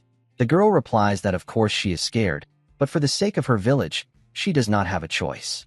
Then she says that Keiichiro is also aiming for the top, and tells him that they should both do their best. Keiichiro replies that of course they will. Meanwhile, Keiichiro thinks to himself that there is something about this girl, but there is no point in digging into it right now. Then the scene shifts to later that day, where the old man is meeting with Priest Samoa and has already reached the second rank. The old man thanks the priest, and the priest replies that this is nothing and that he should think of it as divine providence. Happily, the old man proceeds to the second layer. Meanwhile, Priest Samoa, smiling to himself, thinks that he has raised the bar to impossible heights with outrageous trials so that no one can actually advance. Then, for those who are desperate enough, he approaches them privately, takes their money, and lets them advance to the second layer. Priest Samoa further remarks that the northeast dungeon has powerful monsters, and for the weak, it does not matter even if they take a year, because they will never make it. Those who cannot gather enough money may as well cling to their hopeless dreams until they eventually give up. Meanwhile, Keiichiro hears everything from the rooftop. Keiichiro remarks to himself that Priest Samoa is clearly acting like a villain, taking money from the rich and ignoring everyone else around him. Some disciples genuinely want an audience with Claudia out of pure faith, and Priest Samoa does not care about that at all, which truly angers Keiichiro. Then the scene shifts to the next day, where Keiichiro goes to meet Priest Samoa. Keiichiro informs the priest that he has brought back the mana stones from the dungeon. As Keiichiro shows the stones to him, Priest Samoa is stunned and finds it impossible to believe, since it has only been one day. With a nervous smile, Priest Samoa congratulates Keiichiro. However, Keiichiro then tells the priest that if he does not want people hearing his secrets, it would be best for him to keep his windows closed. Shocked by this, the priest wonders if Keiichiro overheard him the previous day. Filled with anger, Priest Samoa declares that this is his domain and that he will not let some upstart run wild here, and he promises that he will make sure to teach Keiichiro a lesson inside this tower. Priest Samoa narrows his eyes in frustration. Why would Keiichiro appear before him just to deliver that message? In his mind, it feels less like a report and more like a warning. Furious, Samoa smirks coldly. If Keiichiro thinks he can intimidate him, then he will respond in kind. He decides to arrange a special second trial, one that will solve his problem once and for all. The scene shifts to the disciples' dormitory. Keiichiro prepares himself calmly, reflecting on the situation. The priest has not made any moves inside the tower yet, which means he is not reckless enough to act openly. Just then, a bird flies in through the window and drops a letter in front of him. It contains details of the second trial. After reading it, Keiichiro immediately understands Priest Samoa's plan. Under the guise of another trial requirement, the priest intends to eliminate him. If Keiichiro dies during the mission, it would simply appear as a failed attempt to pass the tower's conditions. 2 goals achieved with 1 move. According to the letter, the trial requires him to defeat the boss monster of the Southern Island dungeon. Keiichiro knows it is a trap. Even so, he decides to face it directly. Upon entering the Southern Island dungeon, he is instantly struck by the intense heat. Keiichiro realizes that Priest Samoa likely expects the dungeon boss to finish him off. And if the priest has prepared a backup plan, then Keiichiro will prepare one as well. He quietly casts a spell in advance as a precaution. Suddenly, a pack of fire monsters charges toward him, roaring with fury. Keiichiro quickly assesses the situation. These are upper-tier fire beasts that roam in groups, confirming that this dungeon is high-level and extremely dangerous. However, Keiichiro activates his void magic. With a single powerful strike, he eliminates several monsters at once. Feeling his strength and magical control improving, Keiichiro smiles slightly. His training for the upcoming battle against Ingolf is finally paying off. Determined to end this quickly, he pushes deeper into the dungeon. Unbeknownst to him, or so it seems, a cloaked figure is following from the shadows. The scene shifts to Priest Samoa's office. A subordinate questions whether Samoa is certain about targeting Keiichiro. After all, he completed the first trial in a single day. What if he defeats the dungeon boss as well? Samoa dismisses the concern. Has any first-tier disciple ever defeated that boss monster? Still, just to be safe, he has already arranged for an assassin to enter the dungeon. This time, Keiichiro will not survive.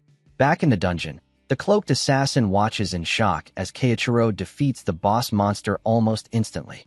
Samoa had warned him that Keiichiro was strong, but this level of power was beyond expectation.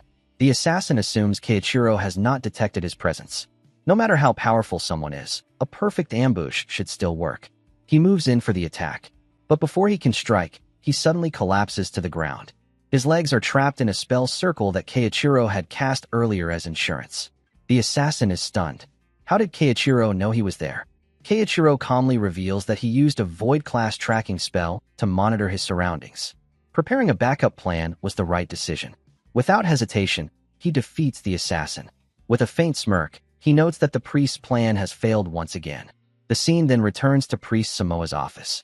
Keiichiro walks in and presents the crystal as proof that he defeated the dungeon boss. Samoa is visibly shocked. He can hardly believe it. Keiichiro casually remarks that the battle was tougher than expected. He did not anticipate the boss being that strong. He also mentions that a man in a black robe suddenly attacked him, as if acting under someone's orders. He wonders aloud who would attempt such a thing. With that, Keiichiro leaves, saying he looks forward to the third trial. Left alone, Priest Samoa feels confused and uneasy. Why did Keiichiro not report the assassination attempt? Then he realizes there is no concrete proof linking it back to him. Or perhaps Keiichiro believes reporting it would accomplish nothing. In that case, Samoa decides to take matters into his own hands.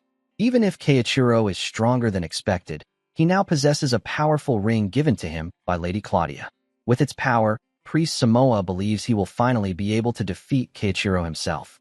The scene shifts to late at night. Two disciples quietly complained that ever since Samoa became priest, every trial has grown unusually difficult. At this rate, they fear they will never reach the second layer of the tower. Keiichiro overhears their conversation. Without drawing attention, he walks over to the guards and politely asks them a question. After receiving his answer, he thanks them and leaves.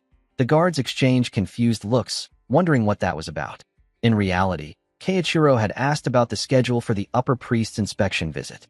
A few days later, Priest Samoa gathers everyone to announce the contents of the first layer's final trial. Keiichiro quietly thinks to himself that Samoa chose a terrible day to set this up. Or perhaps it proves Samoa's faith is not lacking at all, just misplaced. At that moment, Keiichiro secretly uses his void magic. He spreads the details of the final trial to all disciples at once. Even the visiting high priest, who has come for inspection, receives the same message and finds it intriguing. Keiichiro smiles faintly. Everything is finally in place. It is time for those who abuse their authority to face the consequences. The scene shifts to the arena. Keiichiro stands face to face with Priest Samoa. Samoa announces that they will now conduct the final trial and asks if Keiichiro is prepared. Keiichiro confidently replies that he is ready and even honored that Priest Samoa would personally oversee his final trial. Inside, Samoa burns with anger. He knows Keiichiro is aware of the assassination attempt, yet he dares to act innocent. The first layer is under Samoa's control, and he intends to teach Keiichiro a lesson right here and now. Keiichiro casually remarks that there seems to be a large audience today. Samoa looks confused until he hears the sound of people entering the arena. Disciples flood in, whispering excitedly. They recognize Keiichiro as the one who reached the final trial at record speed. If Samoa is personally facing him, it must be serious, just like the circulated message claimed. Within minutes, the arena is packed. Samoa feels uneasy. Did Keiichiro gather all these people on purpose? What is he planning? Keiichiro steps forward and addresses the crowd. He declares that he has uncovered Priest Samoa's corruption. According to him, Samoa imposed impossible trials on certain disciples while allowing others to pass in exchange for money. When Keiichiro discovered the truth, an assassin was sent after him to silence him. The audience gasps in shock. Samoa quickly denies everything, calling it a complete lie, but a trace of panic crosses his face. If Keiichiro truly has evidence, this could ruin him. Before Keiichiro can continue, Samoa releases his aura and declares the trial has begun. Instantly, he summons dozens of beasts into the arena. The creatures charge toward Keiichiro. The audience is stunned. Beast summoning magic is a high-level spell that consumes immense mana to manifest monsters. With forced confidence, Samoa announces that if Keiichiro survives this duel, he will officially advance to the second layer. However, Samoa has no intention of letting that happen. As the beasts close in, Keiichiro activates his void magic. In a single sweeping motion, he eliminates all of them. The arena falls silent. Samoa stares in disbelief. Keiichiro smiles politely and apologizes, saying that no one mentioned he was forbidden from defeating Priest Samoa himself. The crowd erupts in cheers. With one strike, he destroyed every summoned monster. Some begin whispering about his true identity. Even a young disciple watching from the stands is amazed by the sheer power of his magic. In the arena, Samoa grits his teeth. Keiichiro must not become overconfident. He will not allow someone like this to disrupt his control. Desperate, Samoa reaches for the ring Lady Claudia gave him. As long as he has the ring's power, he believes victory is certain. Keiichiro notices the ring and narrows his eyes. Samoa activates it, but nothing happens. Stunned, Samoa wonders why it is not working. The ring was meant to amplify his abilities. At that moment, the high priest steps into the arena. He calmly announces that the ring does not respond to those with ill intentions. Hearing this, he begins to suspect that Keiichiro's accusations may not be entirely false. Keiichiro smiles slightly and remarks that the high priest truly came. Samoa freezes when he recognizes him. Fifth layer priest Agito Norman. Agito looks at Samoa and says thoughtfully, "A priest unable to use that ring? That suggests there is more to this story. Why don't you explain everything to me?" Seeing the situation unfold, Keiichiro reflects silently. He never expected someone as high-ranking as Priest Agito to personally conduct the inspection. However, this development works even better for his plan. Priest Agito steps forward and explains that when he first arrived at the first layer, he received a rather unusual message. It stated, I am exposing the corruption of the first-layer priest, Samoa. If you wish to confirm the truth, come to the arena." Samoa is visibly shaken upon hearing this. Agito calmly declares that arrogant priests who abuse their authority will be punished. Inside, Samoa realizes that Keiichiro had remained silent all this time only to reveal everything at the perfect moment. Still, there is no solid evidence presented yet. If he stays composed and denies everything, perhaps he can escape this situation. With that thought, Samoa bows his head and claims that the accusations must be a misunderstanding. He swears that he has never committed any corruption. Agito listens carefully, then asks a simple question. If Samoa is telling the truth, why did the ring fail to respond? He explains that the ring draws out its wearer's latent power in proportion to their loyalty to Lady Claudia. However, it also serves another purpose. If someone with ill intentions attempts to use it, a signal is automatically transmitted to a high-ranking priest. The crowd gasps. Keiichiro realizes that the ring is not just a power amplifier. It is also a device designed to identify traitors. He cannot help but feel impressed by Lady Claudia's foresight. Agito turns back to Samoa and orders him to tell the truth. Samoa continues to insist on his innocence. Suddenly, Agito releases his aura. The pressure in the arena becomes overwhelming. He warns Samoa not to force him to repeat himself. Terrified, Samoa collapses to the ground. Agito further explains that when Keiichiro began speaking earlier, Samoa immediately forced the trial to start in order to silence him. That action alone suggests he had something to hide. Even then, Samoa attempts to deny it. Furious, Agito states that he will not allow anyone to tarnish Lady Claudia's reputation. He calmly sits down and announces that he will extract the truth himself. With a spell, he compels Samoa to speak honestly. Under the spell's effect, Samoa confesses everything. He admits to imposing unreasonable trials on first-layer believers and accepting money in exchange for passing them. The entire audience is stunned by the confession. Agito calls the guards and orders them to escort Samoa away. Once Samoa is removed, Agito faces the crowd and declares that it is time to deal with the aftermath. He announces that the corruption of priest Samoa is deeply regrettable, and he offers his sincere apologies on behalf of the church. However, he emphasizes that this incident must not damage the institution's overall reputation. To restore faith, Agito proposes that all first-layer believers present will be promoted to the second layer. The arena erupts in cheers. Agito adds that if anyone wishes to express gratitude, they should thank Keiichiro, as he was the one who exposed the truth. The crowd begins chanting Keiichiro's name. Agito then personally thanks Keiichiro for uncovering Samoa's corruption. As for a reward, he says it will be announced later. With that, he leaves the arena. Keiichiro watches him go and thinks to himself that Priest Agito is far more perceptive than Samoa ever was. As everyone celebrates their advancement, later that day, Agito reports the incident to the other high priests. He explains that the situation was resolved largely thanks to the actions of a single believer. Had the corruption gone unnoticed longer, the church's reputation might have suffered greatly.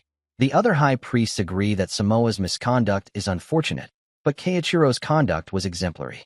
They suggest he should serve as a model for others. With that in mind, Agito presents a proposal. The scene shifts to Keiichiro ascending to a higher layer. As he steps through the entrance, he looks around in surprise. He had not expected to be promoted directly to the fifth layer. Perhaps this is meant to set an example. Either way, advancing this quickly exceeds even his expectations. Inside, he meets Priest Agito once again. Keiichiro expresses his gratitude for the promotion. Agito replies that there is no need for thanks. When a believer proves themselves worthy, promotion is only natural. As Keiichiro sits down, he reflects that he still cannot fully read Agito's intentions. However, Agito clearly carries himself differently from Samoa. Agito then mentions that he has one more piece of news to share, something Keiichiro will find particularly interesting. Keiichiro asks what it is. Agito explains that, in light of the recent incident, it has been decided that Keiichiro will be granted an audience with Lady Claudia herself. Keiichiro is stunned. He never imagined this opportunity would come so soon. After a brief moment, he composes himself and respectfully replies that it would be an honor. He gladly accepts the invitation, fully aware that this meeting could change everything moving forward. The scene shifts to an emergency meeting where Awako is shocked to hear the news. Keiichiro is supposedly dead. Ingolf reports to everyone that he personally defeated the revived Keiichiro. Claudia smiles calmly and says that Ingolf's presence alone is proof of his victory. Ingolf admits he did not expect her to go that far, but Claudia apologizes lightly, asking if the results are not satisfactory. Ingolf replies that she is right. Thanks to her, they have eliminated a troublesome enemy. However, inside, Ingolf is furious. He now knows that Claudia was the one who destroyed his hometown, yet she continues to act innocent. Nathaniel, on the other hand, appears quietly suspicious. Meanwhile, Iwako reflects that although many unexpected events have unfolded, he never imagined Keiichiro would fall. Still, with Keiichiro gone, many of Iwako's problems are conveniently resolved. Claudia then shifts the topic. With this obstacle removed, she says it will soon be time to discuss the divine gift ceremony. Ingolf looks surprised, clearly hearing about it for the first time. Nathaniel calmly tells Claudia that this matter is too important to handle now and suggests they go over the details carefully in their next meeting. Shortly after, Ingolf secretly contacts Keiichiro and relays everything that was said. He asks if it is truly safe for Keiichiro to sneak into the tower again. If Claudia discovers Keiichiro's void magic, the consequences could be severe. Keiichiro teases him, asking if he is worried. Ingolf remains silent, but tells him to be cautious. The mention of the divine gift ceremony clearly sounds like the beginning of something dangerous. Ending the call, Keiichiro realizes Claudia is plotting once again. He has already infiltrated the 7th layer of the tower. Looking around, he recalls that Agito informed him he has 3 days before his audience with Claudia. Until then, he must remain on the 7th layer and confirm something important. Suddenly, Keiichiro calls out to Sayuki, telling her to stop hiding. She steps forward and asks him to follow her. As they move to a quieter location, Keiichiro gets straight to the point. He asks whether she had anything to do with the hypnosis spell Claudia cast on Ingolf. The spell was incomplete, and Claudia is not someone who makes careless mistakes. The only person who could have interfered back then was Sayuki. But if she stands on Claudia's side, why would she do that? Sayuki quietly answers that she does not want Keiichiro to die again. Confused, he asks what she means. In response, she reveals the magic mark on her arm. The sight triggers an old memory from 20 years ago. Back then, a young girl was attacked by a monster. In desperation, she awakened a rare power, the time attribute. However, unable to control it, she went berserk and nearly destroyed herself. Keiichiro intervened.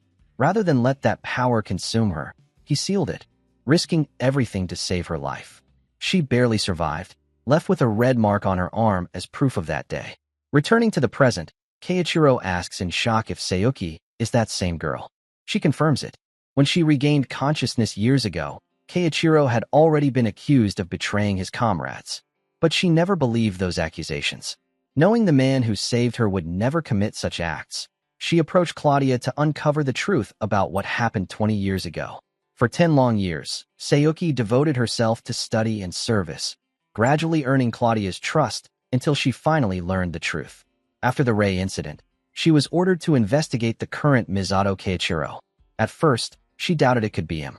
While Keiichiro trained in Germany, Sayuki contacted Asahi Karen, who described his character in detail. That was when she became certain the man before her was the same hero who once saved her life. Sayuki says she is alive because of him, and she thanks him sincerely. Keiichiro smiles softly, realizing she has believed in him for 20 years without wavering. But then Sayuki reveals something far more serious. She tells him that she has seen the worst possible future, and in that future, everything ends in disaster. The only person capable of changing it is Keiichiro. To her, he represents the ideal hero. With urgency in her voice, Sayuki asks him to lend her his strength. Together, they must stop Claudia's divine gift ceremony and prevent a catastrophe that could endanger the entire world. Sayuki continues, revealing the full truth to Keiichiro. She explains that she used time magic to return from the future. In that timeline, Claudia successfully rises to absolute power and rules the world without opposition. If events continue on their current path, the future will become a world filled with despair. To change that outcome, Sayuki needs Keiichiro's strength. Keiichiro is stunned. Sayuki then tells him something even more shocking. In that future, Keiichiro loses his life. But at the very moment of his death, he casts a powerful void reversal spell. With the last of his strength, he releases the power of regression and entrusts Sayuki with it. asking her to go back and change the tragic future. Sayoki says she refuses to accept that ending. No matter what, she will not allow that world to exist. Keiichiro quickly connects the pieces.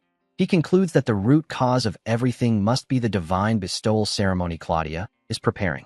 He asks Sayoki what exactly happens in that future. She explains that Claudia uses monsters to summon the Calamity Beast. Countless lives are lost in the chaos that follows. Hearing this name sends a chill down Keiichiro's spine. 20 years ago, there was a monster no one could defeat. Even with future sight, the heroes could not find a way to win. In the end, the only option was to seal the entire dungeon. That monster was the Calamity Beast. Sayoki explains that once Claudia controls the Calamity Beast, she rewrites the very structure of the world. Anyone who opposes her is eliminated.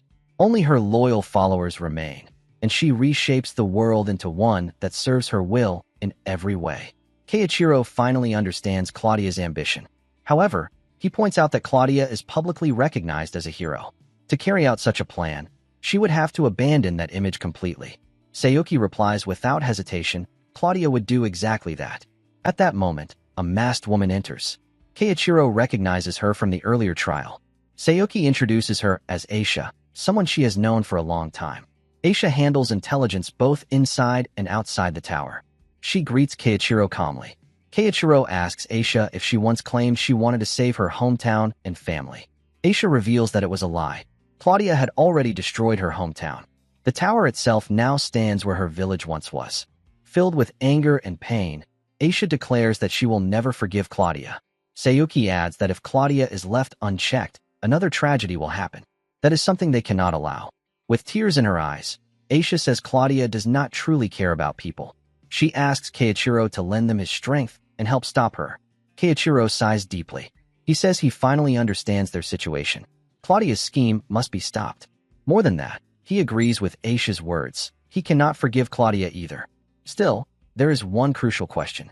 If they eliminate Claudia, will the divine gift ceremony stop? Sayoki shakes her head. Unfortunately, it is not that simple. Claudia plans to summon the Calamity Beast using the power gathered from her elite believers. Once that power is released, the summoning will proceed, whether through the ceremony itself or even through Claudia's death. Keiichiro nods. If it were that easy, his future self would have already succeeded. So he asks the next question, how can they stop it? Sayoki explains there is one possible way. Claudia's power is being amplified by a special device. If they destroy that device, they can prevent the ceremony from activating. Out of 4 failed timelines, this is the only solid lead Sayoki has managed to obtain. The device is located at the very top of the Grand Cathedral, protected by an extremely powerful barrier that even she cannot break through. However, they do have one advantage. Keiichiro is already on the 7th layer, and his audience with Claudia has been arranged. Keiichiro quickly forms a plan. If he confronts Claudia during the audience and keeps her occupied, Sayoki and Aisha may have a chance to destroy the device while her power is vulnerable. But he knows it will not be easy. The audience chamber will be guarded by priests and knights. They must slip past them and suppress Claudia's abilities at the same time. Then Sayoki shares one final, critical detail. Her regression ability is reaching its limit. Each time she rewinds, the distance she can travel back grows shorter. This time, she barely managed to return to a point just before reuniting with Keiichiro. That means this is likely their final chance. Keiichiro understands the weight of those words. If they fail now, the world will fall under Claudia's control. But even so, his resolve does not waver. 20 years ago, he faced her once. Now, he will face her again. No matter the cost, Keiichiro will stop Claudia. He will not allow her to shape the world her way, not a second time. Then Sayoki takes Keiichiro to the place she has been using as her hideout. Keiichiro looks around and thinks to himself that this is everything Sayoki built through countless resets. Sayoki explains that she will first tell Keiichiro what she witnessed across the 4 timelines, how they failed, and what they learned. In the first world, Sayoki learned Claudia's true goal. Keiichiro states that Claudia plans to use the divine bestowal ceremony to summon a Calamity Beast and take down everyone who is not one of her believers. Sayoki explains that in that timeline, Keiichiro gave her the power to rewind time. From the second timeline onward, Sayoki tried to stop Claudia's ambition, but it was never simple. In the second run, Sayoki managed to catch her off guard and defeat her, but her mana went out of control, and the Calamity Beast still manifested. Aisha remarks that it is not that simple. Keiichiro adds that even if they defeat her, the ceremony still triggers through some other mechanism. Sayuki further explains that in the third run, she failed to find the device that amplifies Claudia's magic. In the fourth run, she tracked down the device, but she could not figure out how to destroy it. Sayuki wanted to change the outcome, but she could not, so she kept seeing the same hopeless future again and again. However, even in those crushing defeats, there were important gains. Meeting Aisha was one of them. In fact, the reason an audience with Claudia is possible right now is thanks to Aisha. Surprised, Keiichiro asks what Sayuki means. Sayuki explains that the exposure of Priest Samoa's corruption on the first layer was created by Aisha. Arsha made sure the news reached Keiichiro, and Aisha also arranged for the high-ranking priests to inspect the first layer at that exact time. Hearing this, Keiichiro realizes it is true. If that incident had not happened, he would not even be here right now. So that is what was happening behind the scenes. Keiichiro smiles and thinks that it is not just these actions. Sayuki must have used every possible method to create the current situation. She has likely faced far more despair and hardship than she has shared, and she carried all that burden to reach this point.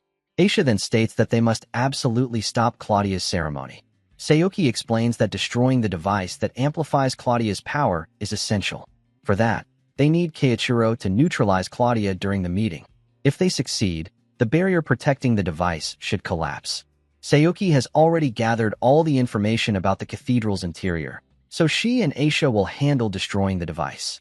However, Keiichiro points out that it will not be easy to neutralize Claudia while all the priests are present. Sayuki explains that is why she needs to create a new spell, one that can change the future no matter how bad it seems. Keiichiro is surprised to hear this. The scene then shifts to Claudia, who sees that the mana needed to summon the Calamity Beast will soon be fully charged. When that happens, she will proceed with the ceremony. Before that, there is someone she needs to meet, and she is looking forward to it. The scene shifts back to Keiichiro as he talks with Sayuki about meeting Claudia the next day. Sayuki tells him to be careful. Keiichiro tells her not to worry, as he has spent a long time refining the image in his mind and has already mastered the spell. Seeing this, Sayuki says that she finally sees some hope and thanks him. Keiichiro replies that he should be the one thanking her, since she kept resetting even after seeing that hopeless future. His ability may be different, but he understands how lonely it is to fight while knowing the future. In the first timeline, he entrusted everything to Sayuki, and she carried that will forward, bringing them to where they are now. He tells her that he is grateful and promises to live up to that trust. He thanks her for everything she has done so far. Hearing this, Sayuki smiles. Keiichiro then tells her that they will change the future together. Sayuki cannot help but blush. At that moment, Aisha enters and explains that she has memorized the cathedral's layout and the patrol routes. They are now fully prepared. Sayuki adds that they will make sure to win this time, no matter what. The scene shifts to the next day. Keiichiro goes to meet Claudia. As he walks forward, he communicates with Sayuki and Aisha telepathically and asks about their situation. They reply that they will reach the top floor without any trouble, as all the information they gathered is finally paying off. Keiichiro is surprised, as he did not expect Aisha to use long-range communication magic as well. When Keiichiro reaches the top floor, where he will meet Claudia, a high priest greets him and guides him into the room, where all the other high priests have gathered beside Claudia. As Keiichiro enters the room, Claudia sees him and senses something unusual. One of the high priests asks if something is wrong, but Claudia replies that it is nothing. Meanwhile, Keiichiro thinks to himself that, as expected, the perception jamming spell he is using should make him appear as a completely different person from Ase Keiichiro. Claudia will eventually see through it, but it will take time. In the future that Sayuki saw, Keiichiro used this spell twice on Claudia, and both times it took her about 5 minutes to fully break through it. The activation condition for the spell he is about to use now requires a certain amount of time to pass after he visually locks onto the target. He only needs to activate the new key spell before Claudia realizes his true identity. Meanwhile, Sayuki reaches the top floor. As expected, the security has not been reduced, and she is not authorized to go beyond that point. She has no choice but to take down the soldiers. More guards arrive for a shift change. At that moment, Sayuki quickly takes down one of them, surprising the others. She wastes no time and charges forward, defeating another soldier. The remaining guards attempt to contact Claudia, But before they can act, Aisha appears from behind and defeats them. After dealing with the soldiers, Sayuki says that everything is going according to plan. All that remains is for Keiichiro to break the barrier at the door once he defeats Claudia. Aisha then informs Keiichiro that they have reached the top floor. As one of the high priests walks toward him, Keiichiro thinks to himself that the first condition has been cleared, and now it is his turn. According to Sayuki, the audience always begins with a ceremonial address from a sixth-layer priest, but that is only a distraction. Claudia's real objective at this stage is something else. Seni's Lester, a seventh-layer priest, is measuring Keiichiro's total mana. This meeting is not just a greeting. Claudia's true goal is to gather magic power from believers with exceptional potential. If Keiichiro does not meet their standards, the meeting will end immediately. However, Seni's Lester is shocked by the immense amount of mana Keiichiro possesses. He says he has never seen anything like it before and advises Claudia to allow Keiichiro to proceed. Seeing this, Keiichiro smiles, as the second condition has also been cleared. Now, all that remains is to meet the final requirement for activating his spell. Suddenly, Claudia starts to laugh, surprising all the high priests. She says that she finally understands the source of her unease. Then she declares that Keiichiro is still alive. Everyone is stunned. Keiichiro is also surprised that Claudia has seen through his spell so quickly. Claudia steps closer and tells him that with such an overwhelming amount of mana, she can clearly identify the type of spell he is using. She admits she is impressed, as she believed Ingolf had defeated him. Based on the hypnosis she cast on Ingolf, it seems there is more to the situation, but she decides to deal with that later. For now, she only needs to defeat Keiichiro here. She orders the elite priests to attack him. Keiichiro already knows what she will do next. The high priests enhance themselves with special magic-boosting substances. Claudia is confident that with so many empowered fighters, even Keiichiro will not stand a chance. However, Keiichiro activates his new spell and defeats several high priests with a single strike, shocking Claudia. His mana then spreads and fills the entire room. Keiichiro explains that this space is completely cut off from the outside world. Claudia cannot interfere with anything beyond it, and she cannot draw power from outside either. That means she is trapped here with him. Confused, Claudia asks why he would create something like this. Keiichiro replies that he plans to destroy the mana amplification device that Claudia has been relying on and stop the manifestation of the calamity monster. If he seals her in this space, the barrier protecting the device should disappear as well. Claudia is surprised that he knows about both the device and the calamity monster. She assumes he tracked it down using his void magic, but then realizes his true intention is to trap her here. Claudia points out that Keiichiro is trapped with her as well and asks how he plans to destroy the device. Then she begins to understand what is happening. Keiichiro smirks. Claudia concludes that he must have a partner helping him. If that is the case, it explains how he learned about the device and why he has entrusted its destruction to someone else. Keiichiro admits that they have been working to stop the manifestation of the calamity beast, as there is no reason to hide it anymore. His plan is to keep Claudia here until the device is destroyed. Claudia thinks back and realizes that Sayuki was always in a position to watch her closely as her assistant, yet she has not seen her at all in recent days. On top of that, Claudia had arranged things so that either Ingolf or Keiichiro would die. There was never supposed to be a situation where both survived, unless someone interfered with her hypnosis at that time. She immediately thinks of Sayuki. Claudia then says that it is disappointing, as she had high expectations for her. With a confident smile, Claudia declares that she will defeat Keiichiro and escape using her new sword. Seeing the weapon, Keiichiro remembers what Sayuki told him. By using that sword, Claudia has been gathering mana from talented believers who came to meet her. Now she is trying to gather mana from him to break the barrier. Claudia charges forward and strikes, but Keiichiro evades her attacks. He recalls that, according to Sayuki, even killing Claudia would still trigger the manifestation of the calamity beast. That means he cannot allow her to die right now. His role is to prevent her attacks from succeeding until Sayuki and the others destroy the device. Keiichiro tells Claudia that she is naive, as her attacks are easy to dodge. Frustrated, Claudia switches tactics and fires a crossbow at him. Keiichiro is surprised but still manages to avoid the shot. It is the same spell that was used on Ingolf. Claudia explains that even a slight hit would be enough, as the arrows are infused with hypnosis magic. Although it is troublesome, Keiichiro continues to dodge every attack. Claudia then says she will share something interesting. She reveals that Sayuki is not her only capable assistant. There is another person who knows about the device, and Keiichiro understands what that implies. Meanwhile, Sayuki and Aisha finally locate the mana amplification device. As they move to destroy it, Agito, the fifth-layer priest, steps forward and blocks their path. He questions Sayuki, asking why Claudia's assistant would do something like this. Sayuki replies that she does not need to answer someone who follows Claudia without question. Sayuki realizes that this is exactly as she saw in the future. Agito, Claudia's right hand, stands in their way. If they want to destroy the device, they must defeat him first. Agito says that this is the perfect chance to decide who truly deserves to stand by Claudia's side. Sayuki responds that she does not care about that at all. Agito insists that Claudia saved him, and he will do anything to protect her. Aisha argues that Claudia is only gathering people with rare abilities, so it was never about saving him. Even so, Agito says that Claudia taught him magic, and from the moment she saved him, he devoted himself to her. He wanted to stand beside her and support her, but she chose Sayuki instead because of her rare temporal ability. Because of that, Sayuki has always been in his way.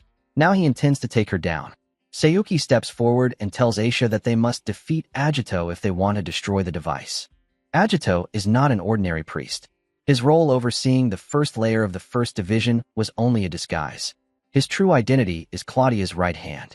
Claudia personally entrusted him with guarding the device because of his overwhelming combat ability. In fact, before Sayuki regressed, Agito was the one who defeated her in a previous timeline. However, Sayuki cannot afford to lose this time. With determination, Agito declares that he will complete his mission and defeat Sayuki here and now. Sayuki tells Aisha to get ready, and Aisha agrees without hesitation. She says she will never forgive Claudia for destroying her village 10 years ago. Hearing this, Agito realizes that Aisha is one of the survivors and smirks. Angered by his reaction, Aisha tells him to stop talking, as she will never forgive them. Agito draws his sword, and Sayuki states that there is no way she and Aisha will lose. Agito tells her to go ahead and try, though he claims it is impossible. In an instant, Agito disappears in front of them. Aisha is surprised, but Sayuki understands that he is using teleportation magic to launch surprise attacks. A moment later, Agito appears behind them. Agito knows that Sayuki possesses a rare temporal ability, but he believes it is sealed and unusable. That means she should not be able to block his attacks. However, to his surprise, Sayuki manages to dodge. Agito is shocked, as he has never used this stealth technique in front of her before, yet she continues to avoid every strike. Sayuki explains that she is using her time magic. Frustrated, Agito questions how she managed to master an ability once held by the great Misato Keiichiro. As she avoids another attack, Sayuki reflects that when she inherited this power, it was not only the ability to reset time. She can also see 1 second into the future using a technique called tiny vision. Although her foresight is not as advanced as Keiichiro's, it is still extremely powerful in combat. Aisha continues to use long-range communication magic, allowing them to coordinate in real time. Agito recalls hearing that Misato Keiichiro, who also used temporal magic, had the ability to see the future. He realizes there is a strong chance Sayuki has similar powers. As Agito charges toward Aisha, Sayuki warns her to dodge, and Aisha successfully avoids the attack. Frustrated, Agito wonders how they are sharing information so effectively. Sayuki understands that they cannot defeat him with strength alone, but by using communication magic, she can share her foresight with Aisha. At first, Sayuki was worried about being separated from Keiichiro, but she now realizes there are advantages to fighting alongside Aisha. Working together, they launch a coordinated attack, leaving Agito with little room to escape. Even so, he manages to block the strike with his sword, though the impact causes it to break. Smirking, Agito says he now understands why Claudia kept Sayuki close. However, he insists that this is exactly why she cannot defeat him. Sayuki notices the ring on his hand. It is the same type of ring Claudia gave her to unlock hidden abilities. As Agito activates its power, his body changes, and he releases an immense amount of mana that pushes both Sayuki and Aisha back. Maintaining her composure, Sayuki tells Aisha to prepare herself, as the real battle is about to begin. As Agito strikes at them, they manage to dodge, but Aisha is surprised that the shockwave alone has such a strong impact. She realizes that if they are hit directly, they will be seriously injured. However, She also notices that Agito's larger body makes him a bigger target. She moves in and attacks, but Agito blocks her strike with his bare hands, which shocks her. At that moment, Sayoki sees a pillar collapsing near Aisha. Without hesitation, she rushes forward and pushes her out of the way. Both of them fall to the ground. Filled with confidence, Agito declares that this power was given to him by Lady Claudia. He boasts about his strength and toughness, and claims that even with her time magic, Sayoki cannot defeat him. Meanwhile, Sayoki thinks to herself that she avoided a fatal hit using tiny vision, but Agito's strength from the ring is overwhelming. His durability is also a serious problem, as even Aisha's wind magic barely affects him. Still, Sayoki believes there is a way to win because of what Keiichiro told them. As Sayoki gets back on her feet, Agito mocks them for being weak and still trying to fight. Sayoki replies that they are fighting to stop Claudia's plan. Agito says that is exactly what he does not understand. Sayoki explains that Claudia has already hurt many people and will continue to do so. She adds that even Claudia's current position was gained by betraying someone close to her, and calls her nothing more than a fraud. Agito responds that it does not matter. He claims Sayoki is only opposing Claudia because of Keiichiro, and that the future Claudia is trying to create is everything. He says that even if Sayoki rejects that truth, it will not change the outcome, as she will be defeated here. Sayoki tells him that he refuses to see anyone other than Claudia. She speaks about the weight of the past people carry and the future they fight for. None of it is easy. She understands despair, but she has moved forward despite it. Because of that, she will not lose to someone like him. Angered by her words, Agito charges forward to attack. At the same time, Aisha throws her dagger towards Sayoki. Sayoki catches it, and, as Agito closes in, she jumps into the air, dodging his strike. She then launches a powerful wind magic attack. Even so, Agito manages to endure it and pushes her back by releasing his mana. However, when Sayoki lands, Agito suddenly returns to his original form, which shocks him. Sayoki explains that she used her time magic, a technique called reverse fate. It pulls the target back to a previous state. Agito realizes that she has reverted him to the moment before he used the ring. Frustrated, Agito prepares to use his teleportation spell, but before he can act, Aisha appears behind him and lands a powerful wind attack. Together, they finally defeat him. The scene then shifts to Claudia, who is stunned as she feels her mana rapidly decreasing. Seeing this, Keiichiro realizes that Sayoki and Aisha have destroyed the device. Now, there is no need for him to hold back anymore. Frustrated, Claudia cannot believe that her mana amplification device has been destroyed. Keiichiro observes that, from her reaction, she must have been confident it would never be broken. Now it makes sense. She hid the device's location, set up a strong barrier, and even placed Agito as its guardian. That shows how determined she was to summon the Calamity monster. However, Sayoki and Aisha's resolve was stronger than hers. Angered, Claudia demands how Keiichiro dares to mock her. With equal intensity, Keiichiro responds that she should not mock others. To make Ingolf oppose him, she destroyed Ingolf's homeland. She built a city to gather followers, and for that, she also destroyed Aisha's village. She has trampled on the feelings of many people. Now that the device is gone, Keiichiro can finally bring her down. Keiichiro releases his aura and tells Claudia to prepare herself. Annoyed, Claudia says that Keiichiro has always been irritating, and in her eyes, his sense of justice is foolish. She admits that she has hated that part of him for the past 20 years. She then fires at him with her crossbow, but Keiichiro easily avoids the attacks.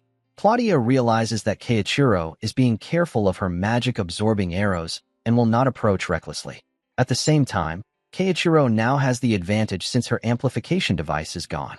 However, he does not know that Claudia can restore the device using her own power. If she defeats him and escapes this space, she can still achieve her goal. She also knows she must deal with the traitors afterward. Claudia understands that Keiichiro's win condition is to defeat her, but she is determined not to let that happen. She has already prepared a plan to take him down. Meanwhile, Keiichiro notices that she is trying to keep him at a distance. At that moment, he uses a spell to bind her and says that she can never defeat him in direct combat. Claudia feels the pressure and realizes that she cannot win against him head-on. She decides that she must lure him into her trap. As Keiichiro dodges another attack, he unknowingly steps into it. Claudia immediately activates her binding magic, trapping him in place. She steps forward and says that he let his guard down.